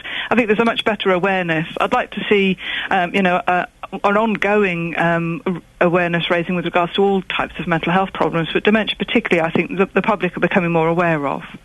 And very quickly, you're worried about your neighbour, you're worried about the person over the road, you think that possibly they've got a problem. What should you do? I think your first protocol is to talk to them and understand what's happening to them. It can be a very frightening experience when you first start to lose your memory. We wouldn't want people to be frightened by what's happening. I think you talk to them, you talk to their carers, you support them in developing some strategies, and you talk to them about getting to the GP, trying to get some support early on from the people that can then open the doors. Anna Selby, thank you very much. She runs the Milton Keynes Community Health Service. The BBC in beds, Herts and bucks. This is BBC Three Counties Radio. You can give us a call and let us know your views on that. 08459 455 555. Carol's in Hitchin. Good morning, Carol. Good morning. Has dementia affected your life in any way? Well, yes, it's affected my life in quite a large way. I have it in my family with my mother-in-law, right, who's at the final stages, unfortunately, of dementia and is in a care home in London. And my father, who is 90, started showing the signs of dementia, well, quite early on, but more profoundly in 2011, and then had to return from Spain, where he was living for 30 years, to England because of the dementia, and was living with me for a year. And how did you find that, living with him? Well, it was hard. He had nowhere else to go because he was living in Spain and he had to come back. And he was aware that he was poorly, was he? No. Okay. People aren't. He wasn't really. No, not at all aware of it. I didn't expect it to sort of deteriorate so quickly, because it deteriorated from sort of slight memory loss to really not being able to cope with anything, not eating and not making, sort of putting food together properly or knowing what you're eating, personal care. It was really, really difficult. This scheme that the government are introducing, this Dementia Friends, do you think it's a good idea? I think it's an excellent idea. I've registered my interest straight away. I heard about it this morning on the radio, and I registered my interest straight away on my iPad. And I'm really, really keen to raise awareness of dementia. I'm already being supported by the Alzheimer's Society in my own town. I think it's quite a good idea. I'm trying to be all cynical about it. I can't, because I do think it's a good idea, and awareness does need to be raised. Well, my worry is that people in their 20s, in their 30s, maybe even their 40s, will go, "Oh, it's an old person's disease. It's nothing to do with me. Why should I be bothered?" Well, I mean, it's not actually an old person's disease No, of course necessarily. it's not, no. I mean, it can hit people very, very early on, and it can be caused by not just by aging, but it can be caused by traumatic brain injury as well. So say you've been knocked down or hurt by a car, you can get dementia through injury as well. It's not just a disease of age. It is a very sad... My granddad had it, as I've said before, and one of the saddest things was he said to my nan, he said, "Joan, something's wrong with me, and I don't quite know what it is." And that was just heartbreaking. Well, the thing is, it affects more people than you think. Yeah. Everybody has been... You speak to many people, you know, I know a lot of people get cancer and things like that, but loads of people are touched by dementia in their families. Carol, listen, I appreciate you calling up. Carolyn Hitchin there, sharing her story. Thank you for that. 08459 455 555. Jez in High Wycombe. Ironing. Talking about ironing. There's no point in ironing, is there? What about talking about quantum leaps in subjects? So we have to do it sometimes. At last, someone who shares my religion. Ironing is pointless and boring. Can't iron, won't iron. Never have, never will. Wash clothes, tumble dry, or hang on hangers in an airing cupboard. Let creases drop out. As for washing new stuff, this is, we heard my producer's husband. He gets new clothes, he washes them before he wears them. What?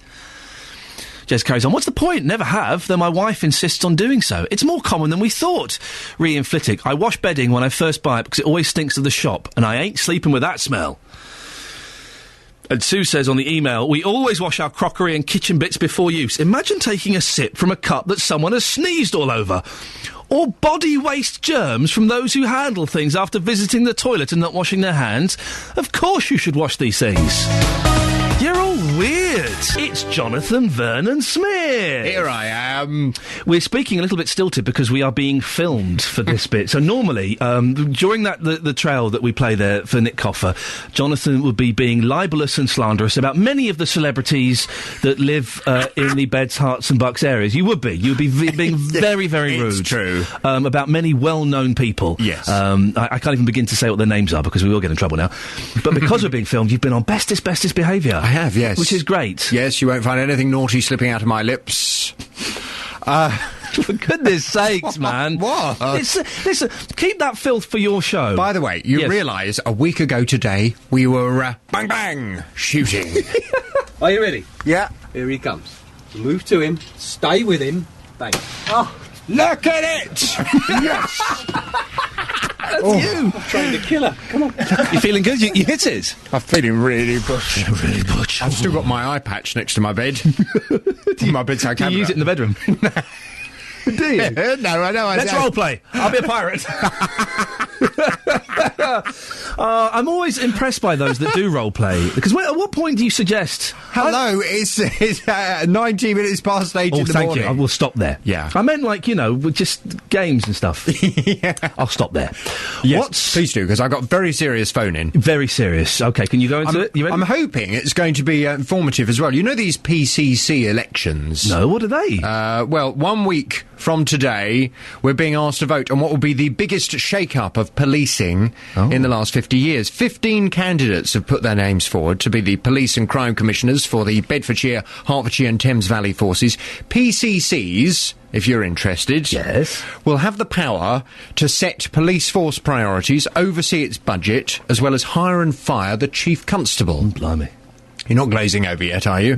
They'll hold our I'm not. I genuinely find this quite interesting, actually. They'll hold our police forces to account for delivering the kind of service we want to see. They'll bring a public voice to policing, but won't change the day-to-day running of our police forces, or at least they're not supposed to.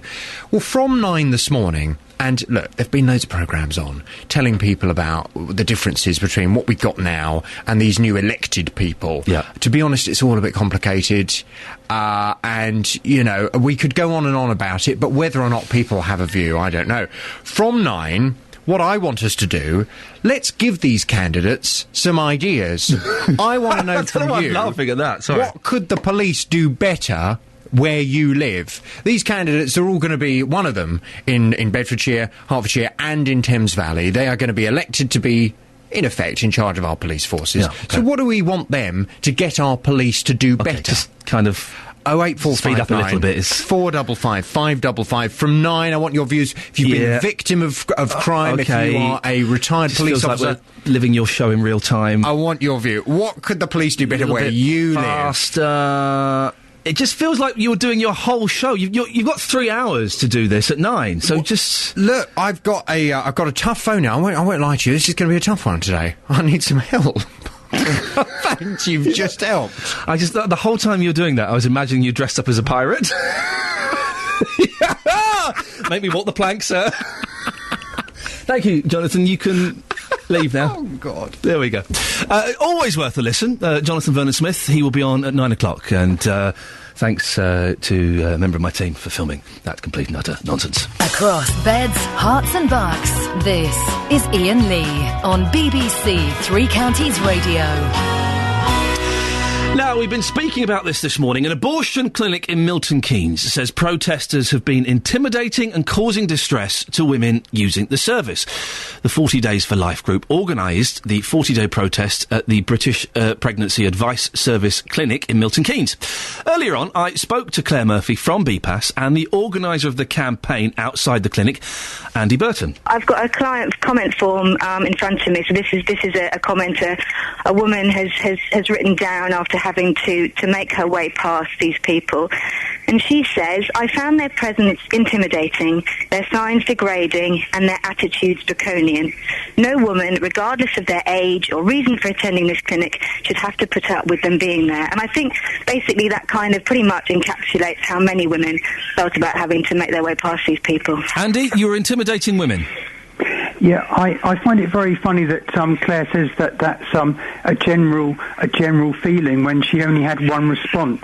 I've actually got a response here from one of our volunteers. I didn't say I had one response. I said that response encapsulated how many women felt by seeing you there outside a clinic. Well, you've had your say, Claire. Please let me have mine. I've got a response here from one of our volunteers, and we've got such amazing feedback from people. It says, Dear Andy, on Wednesday outside the Acorn House abortion clinic, a young lady passed us several times, then returned to join us in prayer and was reduced to tears. In time, she shared her story with us. It was the placard that she noticed, which clearly encouraged her to join us. But Andy, we have an example. We have an example from Claire there that she's read out. It's on her comments form, and she says this is representative of a lot of other people, that a woman felt intimidated. Well, no, it's their conscience that intimidates people, Andy, not our peaceful, prayerful I will put this to you one more time, OK? It wasn't her conscience. She said specifically it was your presence that intimidated her. If I was trying to kill a child, I would like to do it in private, like Claire says. I wouldn't want anyone around to see me do that. It's the most wicked thing you can do, to kill your own child. Not only are we coming back twice next year to do it, but we're also going to be there next week and the week after. We're going to start with 1 day per week. It's been such a success. Strong views there, and if you've got an opinion on that, 08459 455 555. Got a few texts we'll do in a second, but before that, I want to speak to Dave from Dunstable. Good morning, Dave. Good morning. You heard the discussion earlier on. What do you make of it? What are your views on it? I think he's narrow-minded, and I think he's a hypocrite, to be honest. I unfortunately had a 12-year-old daughter, between 12 and 16. I had to have her pregnancy terminated on 3 separate occasions, and I have no conscience about it. I feel I did the right thing for my daughter at the time. She had an abortion at the age of 12? Yep. She was a wayward child, and I didn't have much control over her because I was in an occupation and I was away a lot. I used to come back to a situation, as it were, and have to deal with it. As a dad, and I'm a dad of boys, but you find out your 12-year-old daughter is pregnant, Dave. How did that make you feel? Pretty angry. I was anger on 3 counts. I was angry that she'd been taken advantage of by, on each occasion, an older boy. On each occasion, a different older boy, which makes it sound even worse. The fact that my then wife wasn't able to deal with it, and it was my responsibility at the end of the day to deal with it. And the law didn't seem to be able to do anything about the people who were responsible for these actions.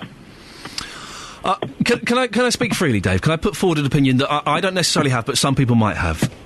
If your daughter was getting pregnant 3 times between the age of 12 and 16, there are some people who might say that shows signs of bad parenting. It gets worse. She was taken into care after the first pregnancy, and the other 2 pregnancies occurred while she was in the care of the social services with a foster parent. Wow.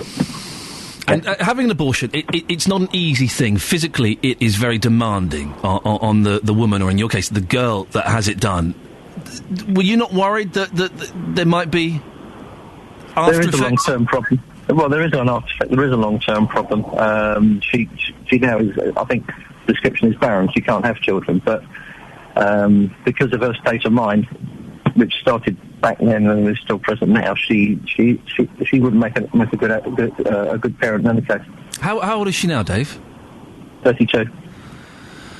And how do you... So this happened a long time ago. How do you begin to rebuild life as a family after going through that? Didn't. I was separated from my wife within a matter of months. The same daughter was taken into care, and as such, I haven't seen my daughter since 1999. I've not seen her for a really long time. I'm informed of how she's getting along, but I've not been able to have a relationship with her. I couldn't be honest. Is that your choice not to see her? After a while, yeah. Drug addiction and prostitution sort of entered her life, and it was the people who were involved in her life, they were as destructive as she was. So, bringing it back to what we were talking about earlier on, the protest outside the abortion clinic, and Andy Burton, who the Christian organiser of the group, what would your message be to someone like that? Think of the wider implications. In my view, it's not a child you're destroying, it's somebody along the way made a decision that child destruction occurred at a certain point during a pregnancy. Before that point, it's not a child. So, as far as I'm concerned, I have to agree with the medical profession and the law. You know, you're not terminating a baby. You're terminating something which is a fetus, which isn't sentient. Dave, I really appreciate your honesty this morning. Quite hard, but hey. Yeah, of course it is. Thank you very much. Dave from Dunstable. Well, there's a story, huh? We got some texts on that. Abortion, and these are the texts that have come in, and we're not singling them out to present one point of view or another. Richard and Flitwick, abortion protests should be at Parliament, not aimed at vulnerable women. Shame on those protesters. Ree says having a baby is painful enough, let alone having a baby that is a result of rape. Andy is talking like an idiot. I don't agree with abortion, but sometimes it's best for all concerned. An anonymous text, Andy needs to mind his own business. He doesn't know people's circumstances, from someone who had a termination on medical grounds 39 years ago. And Chris in Amersham, can I say what a fool that Andy sounds? How can he justify intimidating women who are already going through a distressful time and say he's just pricking their conscience? That's Chris in Amersham. And those are the texts we've had in. We've not selected them. You know, if anybody wants to text in the last half an hour in support of Andy, then you can. 81333, starting your text 3CR. You can give us a call, of course. And it never fails to amaze me how honest and open people are on shows like this, so thank you for that. 08459 455 555 is the phone number. 08459 455 555 is the telephone number if you want to give us a call about that or about any of the other things we're talking about this morning. On FM, AM and online, BBC Three Counties Radio. It's 8:32. It's normally at this point in the show that I relent and decide, yes, I am going to go to the Greasy Spoon and I am going to get a fried egg sandwich. Every day I'm like, I'm not going to do it today, not going to 8:32, I'm going to get a fried egg sandwich. Coming up in the last half an hour of the show, Naughty Cats and Nadine Dorris. We've been talking this morning about opting in or opting out of donors, organs. That's it, organ donation. That's it. I couldn't think what I was talking about for a second. And we've said that some people are a bit funny. My wife is keen for everything to go, apart from her eyes. And a member of the team here agrees as well. And it's odd, isn't it? You become attached to them. Your eyes, of course, you're attached to them.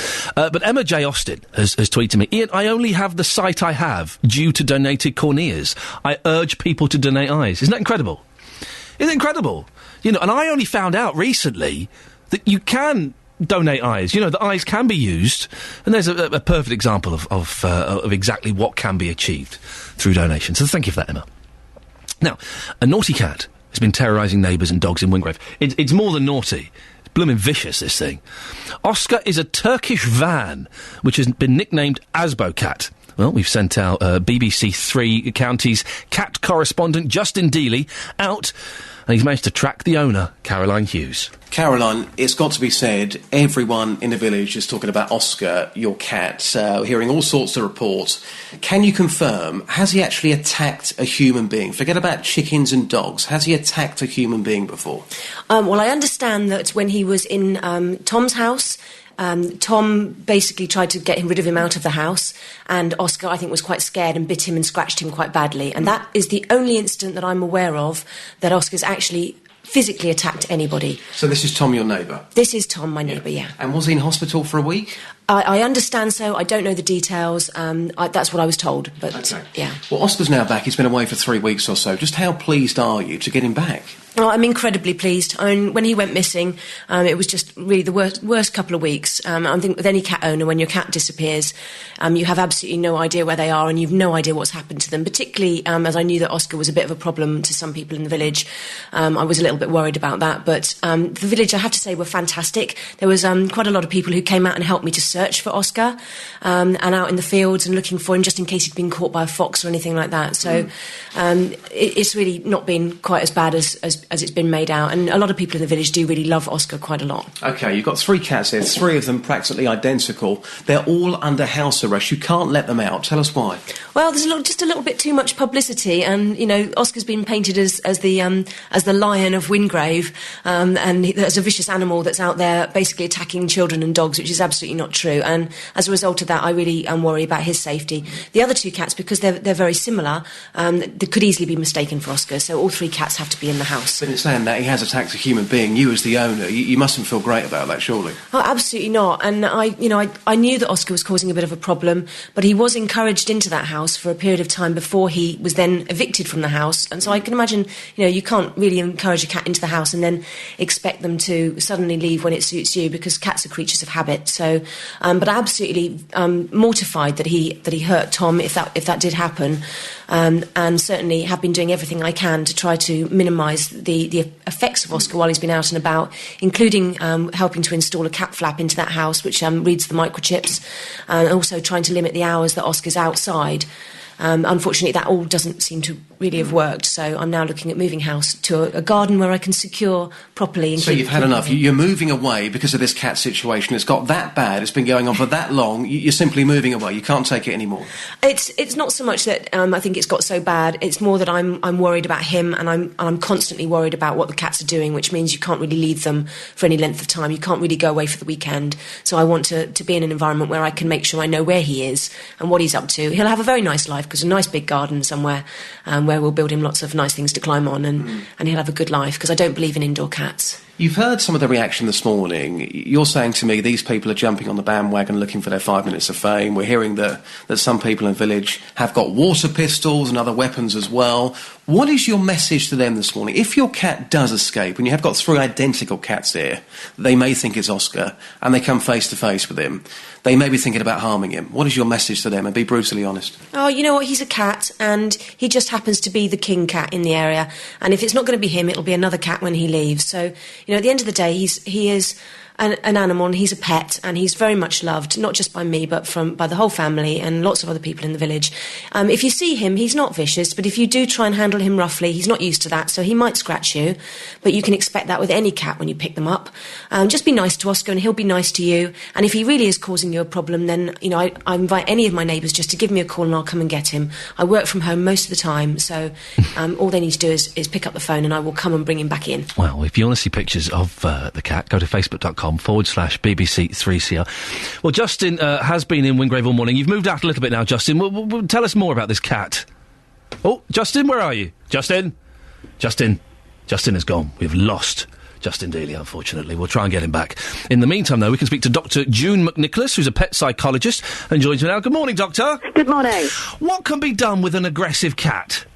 Well, it's much more unusual to hear about aggressive cats than it is, say, aggressive dogs. One of the first things to do, if it really is a problem and you think it is a little bit more than just being the king cat on your street, as it were, is probably the first call is to make sure that you've got your vet's opinion to see that there's actually nothing physically wrong that causes extreme aggression. And here I am talking about a cat that just attacks dogs, other cats, people for what appears to be no particular reason. And then the next best advice really is to get in touch with one of your local pet behaviour counsellors, who will look into the cat's history, what triggers the behaviour, that sort of thing. So to try and get to the root of why it's doing it and how it can be stopped. Well, is there anything? How do you stop it? You don't lie it on a couch and have hour-long sessions with it or something, do you? What can you do if this behaviour is so ingrained? Can you change it? Yes, you can. And as I say, a pet behaviour counsellor could probably give an awful lot of good advice on that. They would look into the history. They would look and see what kind of behaviour triggers that behaviour in the cat. I have come across cats that actually just lie under hedges and attack anything that moves. Oh, blimey. Which is a little bit alarming. There's only been a few cases that I know of, and I'm not a pet behaviour counsellor, so I'm not sort of advertising that profession. But as I say, one of the first things I would do, if it was worryingly aggressive, is to get a vet's opinion. Make sure there is nothing physically wrong with the animal before you start thinking about sort of radical behaviour changes. It's interesting, isn't it, our perception, because if this were a dog, we would be saying, hang this thing, put it down, get rid of it. Absolutely. But it's because it's a cat, it's a silly cat that's scratching people. Yeah. Why is that? Well, I think because we're very ingrained in the media. For the last 20, 30 years, we've had devil dogs of all sorts of descriptions, whether it was the German Shepherds, the Dobermans, the Rottweilers, and now the Staffies.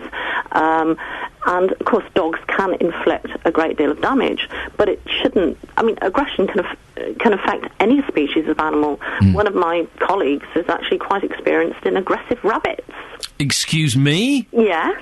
Oh, rabbits are vicious little so-and-sos, though, aren't they? They can be. Yeah, they're horrible. I have seen one that's chased a sheepdog across the field and it growled. Yeah. I got bitten by a rabbit at a very young age. I dared to put my hand into a rabbit hutch to feed it. I'm never doing that again. Get rid of all rabbits. Well, no, rabbits are great fun, and a lot of people have a lot of pleasure out of pet rabbits. But again, it's just really to say that aggression can appear in most species. It's when it's out of control and probably not easily explained. That's when you really need to think about either getting a vet's opinion about a physical condition, because there are physical conditions that can make animals aggressive. Oscar's under house arrest. Is that fair, Doctor? I think for the time being, while we get to the root of his problem, if there have been complaints, bless him, I do have a certain amount of sympathy with Oscar, I have to say. He sounds as though he's a much-loved pet. He's just probably a little bit over the top. But we do have to remember that actually people can be seriously injured by cats. Yes. Not through the extent of the injury, but by bacteria in the mouth with a bite or claws with a scratch. that can actually cause quite serious illnesses in some people if that cat is affected. And we simply don't know until somebody's been bitten or scratched. Oh, blimey. Dr. Jim McNicholas, excuse me, pet psychologist, thank you very much indeed. Across beds, hearts and bucks, this is Iain Lee on BBC Three Counties Radio. Here we go. Nick Coffer. Today, midday until 3 o'clock, he's talking to Jo Lawrence. Jo is a plumber. She's a lady plumber. And she's passionate about getting more ladies into plumbing. Also, financial advisor Rory Joseph returns to answer your money questions. And Nick hears the story of Leavesden Hospital in Hertfordshire. Martin Brooks talks spooky goings-on and the possibility that Jack the Ripper may have been buried in the mental asylum's grounds. There you go. I've said it. Nick Coffer at midday. Always worth a listen. Don't forget, Jonathan Vernon Smith will be on at 9 o'clock this morning, talking about the PCC, the Police and Crime Commissioners. If you want to have a say on that, it's interesting, because, let's be honest, not that many people are bothered. You kind of should be, shouldn't you? It's quite important. He's asking this morning, what do you want the police to do? Come up with some suggestions. You can email him now, 3cr@bbc.co.uk. And they will be forwarded on to him. Now, I'm looking at the lineup for the I'm a Celebrity, and we're going to be talking about Nadine Dorries in a little bit. Possibly the most unpopular reality TV contestant of all time. The show's not even started yet. It starts Sunday night, I think. I do like it. I mean, it's rubbish, but it's brilliant, isn't it? I don't know who most of these people are. I don't think I'm meant to know. Eric Bristow, the crafty Cockney, Linda Robson, the bird of a feather, and Brian Conley, the has-been. They're in there. And they're good names. Charlie Brooks, she's the tarty one from EastEnders. Ashley Roberts, not a clue. David Hay is a boxer. Colin Baker, the second worst Doctor Who of all time. Hugo Taylor, not a clue. Actually, it turns out I do know who most of them are. Helen Flanagan, she was in Coronation Street. And Nadine Dorries, she was an MP. Remember her? Remember when she was the MP for Mid-Beds? Do you remember that? And there was all that controversy because she did that programme and then she got the boot. We'll be talking about her later on. It's possible that Nadine Dorries is the most unpopular reality TV show contestant of all time. Beds, Hearts and Bucks weather. BBC Three Counties Radio. Hello, thanks very much. Good morning. What are you giggling for, Elizabeth? What's up? What's going on there? Are you being tickled or something? I always giggle because I always go in the wrong place because of the sting. I know. Excuse me. Well, let's hope things get better, and away you go. The sting being the radio music behind me. I see. Right, I understand. Of course. Right. Yes. Explanation. That's the forecast for now. Thank you very much, Elizabeth. She was very giggly this morning. I like that. Jonathan Vernon Smith, weekday mornings from 9 on BBC Three Counties Radio. I laughed out loud to myself at that trial. Always worth a listen. JVS at 9 o'clock. It's cracking radio. Now, the Mid-Beds MP Nadine Dorries has been confirmed as a contestant on ITV's I'm a Celebrity, Get Me Out of Here. She's the first serving MP to appear. She'll be joined by, amongst others, Birds of a Feather actress Linda Robson and the second worst Doctor Who of all time, David Hay, he's the boxer, Colin Baker. But is Nadine Dorries possibly the most unpopular reality TV contestant ever? Rupert Adams is from William Hills. Good morning, Rupert. Good morning. Is she the most unpopular contestant ever? So far. How do you know that? Well, what we did is obviously we just look at the book. I mean, we put her in as a 20-to-1 outsider, which is a fairly large price. So obviously if you put £1 on, you win 20. And for the first 24 hours, we took not one single bet on her. And we're now up to 7. I checked about 10 minutes ago. What, nationwide? Nationwide. This is both in the shops, on the telephone, and on the internet. You've had 7 bets on her. We had a total of 7. The biggest is £10. And I was rather hoping one of them was going to be from an MP, but I couldn't see any from the MPs so far. Okay, well, who's proving the most popular then? Without doubt, Brian Conley. Yeah. He is absolutely... He started off as an 8-to-1 sort of a maybe. He's now 3-to-1 favourite. I think it's over 60% is on him. And he's an interesting one because obviously he's been off the radar for a bit. But in his day, he was certainly the highest paid Big TV star. Guy. Yeah, absolutely. And I think he'll have a real following. He's a sort of Daniel O'Donnell type character who's going to have... I kind of wonder where it went wrong for him because he was a huge star. He was Mr. Saturday Night and then he disappeared. Somewhere someone made a wrong decision in his career, didn't they? I think you're right. I mean, I've been doing quite a lot of research on him when we were putting the prices together for it, and he went from, as you say, being the top guy to doing panto overnight almost. Hey, listen, that panto pays quite good though. Well, it pays quite good, but not as good as the highest paid man in television, which he was at one point. Why do you think Nadine is so disliked? Well, I think it was very unexpected. I think that they've done a brilliant job, the organisers, getting her along. They've got the press out of it, and complete national coverage for 2 days solid. Exactly, and so on that front they've done brilliantly. I mean, the reality is, despite the fact that we go out there and actually vote for our MPs to get them in place, we do like to see them in a bit of pain. We do like them to actually earn their money and all those sort of things. So this goes against her decision to go to the jungle, goes against quite a lot of principles for a lot of us. So you can imagine that she's going to be certainly a figure of fun, perhaps. One of the good things about I'm a Celebrity, in Big Brother, the people that are irritating and annoying that we should keep in, they get booted out straight away. Yeah. With I'm a Celebrity, if people don't like you, you can make it right to the end, can't you? Because they want to see you suffer. Exactly. I mean, we've got her as the red hot favourite to do the first Bush Tucker trial. I think it's 2-1 now, and I think that you can pretty well say that's nailed on, because the type of person who will want to see her do the Bush Tucker trial can certainly afford to phone in and vote, and they'll be hammering the phones to make sure she's the first person in some coffin, some awful place covered in rats. Wouldn't it be interesting to get Number 10's phone bill after this? Exactly. you do wonder. What do you think? Is it likely that she's going to get? Because who was it? McKeith, wasn't it? Gillian McKeith, the poo doctor, who got voted to do pretty much every trial, and in the end, she pretended to faint, didn't she, to get out of it? Exactly. I mean, I think that the only problem with the programme when it comes to these voting for who's going to do the trial is that it's actually, I think, quite a boring experience being in the jungle. Yeah. There's not much to do, and if you're not doing any trials, there really isn't anything to do. So it makes you very unpopular with everyone else, because especially if you're like her and is not very good at actually winning stars.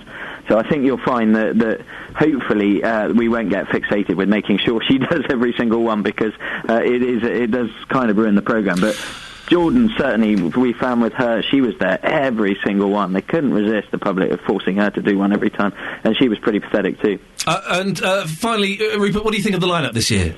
Well, in all honesty, I always feel underwhelmed when I first see it. Yeah. Because I think that the early one or two were very good. But at the same time, it's got a bit of everything, and I think with Nadine there, certainly the first few days are going to be good value. Rupert Adams from William Hill, thank you very much. Across beds, hearts and bucks, this is Iain Lee on BBC Three Counties Radio. Breaking news in the world of football. Wycombe Wanderers have just appointed Gareth Ainsworth as their new manager. Ainsworth took caretaker charge of the club in September after the sacking of Gary Waddock. He joins us from Adams Park now. Congratulations, Gareth. Good morning, thank you very much. What was your reaction to being officially appointed manager? Honoured and proud to be appointed as the actual manager now. It's been sort of a good 6 weeks, 7 weeks that I've took the caretaker around. The lads have responded well, so just really pleased that the board have kept faith with me, and the players have showed some good stuff, and that's helped get me the job. I was going to ask, was there any, what were the players like? Was there any resistance to you being manager, or did they kind of welcome you with open arms? They've welcomed me with open arms. They're good set of lads here. Just maybe we've just lost our way a bit over the last 6 months or so, and that happens sometimes in football. So it's a change, and I know them all, which is good and bad sometimes, because they were my mates a few weeks ago, and now I've got to be the manager. But I think that it's time for me. It's a chance for me, and I want to succeed in management. So there'll be changes, and probably won't be able to be as friendly as I have been. Oh, you go and crack that whip, for good's sake. You kick him on the backside. You got a lengthy injury list. Any sign of that situation improving at all? Yeah, we should have a couple back from this weekend. I mean, in 24 years, I've never known anything like this. We've got 12 injuries. I've had 12 injuries before in my career, but never 12 first-team players that could actually walk into a team, Yeah. So it's been a tough one. It really has been a tough one, but one, not for excuses. Look at the positives. We've had some young lads who've come in and done wonders and had their chances, so they'll be chomping at the bit to get back in. So high competition here, which is what I want. Is you're in a little bit of trouble, let's be honest. Is the squad strong enough to stay in the league? Yeah, without a shadow. It's a strong squad. The manager before me, Gary Waddock, he signed some good players. Like I say, probably just lost their way a little bit team-wise and belief-wise. And if I can get that together and put that back in them, we've got no worries about staying in this league. And I'm very confident in the squad I've got. Okay, what's the plan for the next couple of months? What are you going to be focusing on? Yeah, for the last few weeks we've become more resilient. We've had 3 clean sheets and sort of 8 games, which has been something we haven't achieved for a long time, and now we have to concentrate on going forward and attacking better and picking open defences, scoring goals, and it's not rocket science, but clean sheets and scoring goals lead to points and getting away from the bottom of the league. How are you going to celebrate, Gareth, the announcement that you're the manager? What are you going to do? I'm a down to earth northern guy, so I'll be going home and probably having a nice cup of tea with the missus and saying, right, I've got a job to do, let's crack on. It's not going to be a big celebration. I think I'll like to save that one for the end of the season, and when we've had a successful year, it'd be fantastic to be able to celebrate properly. But I've got a big job to do. Does this put the rock career on hold for a little while? I know you're a keen guitarist. Rock and roll career is definitely on hold. I got absolutely no time for that. But he's focused. You never know. I might be singing in the shower every morning just to keep the voice in trim, but like I say, I've got football to concentrate on now. So there's an image you put in my head. Thanks. Gareth, listen, congratulations. Best of luck, Gareth Ainsworth, the new Wycombe Wanderers manager. Right, a few minutes left. OK, we've got some of these texts on the abortion discussion we were having earlier on. There's been a protest pretty much consistently 40 days, 40 nights outside a clinic. And it got a bit heated when we discussed it. Some text here. Nigel in Chesham. Another case of the church sticking its nose in where it's not wanted. Christians, I think not.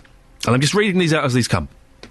I wish Andy was there to prick my consciousness, says Anon. I don't believe in abortion, but I had one for all the wrong reasons. Regretted it, and what's worse, I've never been able to fall pregnant since. I remain childless. Rebecca says, I'd just like to say, how dare Andy? He's a man for a start, so we'll never know what it's like to reach the decision to have an abortion. I've never had one, but firmly believe that no woman reaches the decision lightly and that every woman has the right to choose. That's Rebecca. And Sarah, this is an interesting one from Sarah. I participated in the 40 Days for Life prayer vigil at Milton Keynes, and I remember a lady coming to thank us. She had an abortion and had regretted it ever since. The word fetus means young one. At 21 days, the baby's heart is already beating. 10 weeks, everything is formed. We're all fetuses once. BPAS is a business, and one lady was so pressured by them to have an abortion, it took all her strength to walk out. We are there to help. I do not wish for anyone to go through the psychological trauma that most go through. Sarah, thank you for that. I should just stress that I'm sure BPAS would say that they have never pressured anybody to have an abortion, and I would be very surprised if that were indeed the case, even though someone may have said that to you. It's a fascinating discussion, and it's one that no doubt we'll go back to again and again, as this group is claiming they will be doing more of these protests, maybe doing 40 days twice a year and doing various ones at various weekends. Right. Oh, I'm peckish now. I forgot to mention this morning, we are still looking for bits of Luton Town FC's pitch. This was Justin Dealey's idea. He's our AstroTurf correspondent, and he reckons that we can get enough of the pitch so that next week, in the BBC Three Counties car park, we can try and recreate the pitch and get a legend of the team to go and play on there. I doubt it very much. I suspect he's going to have egg all over his beautiful face. And it is a beautiful face, isn't it? I'm back tomorrow at 6. JVS is up next. Ta-ta. Getting beds, hearts and bugs talking. This is BBC Three Counties Radio. Thank you, Iain.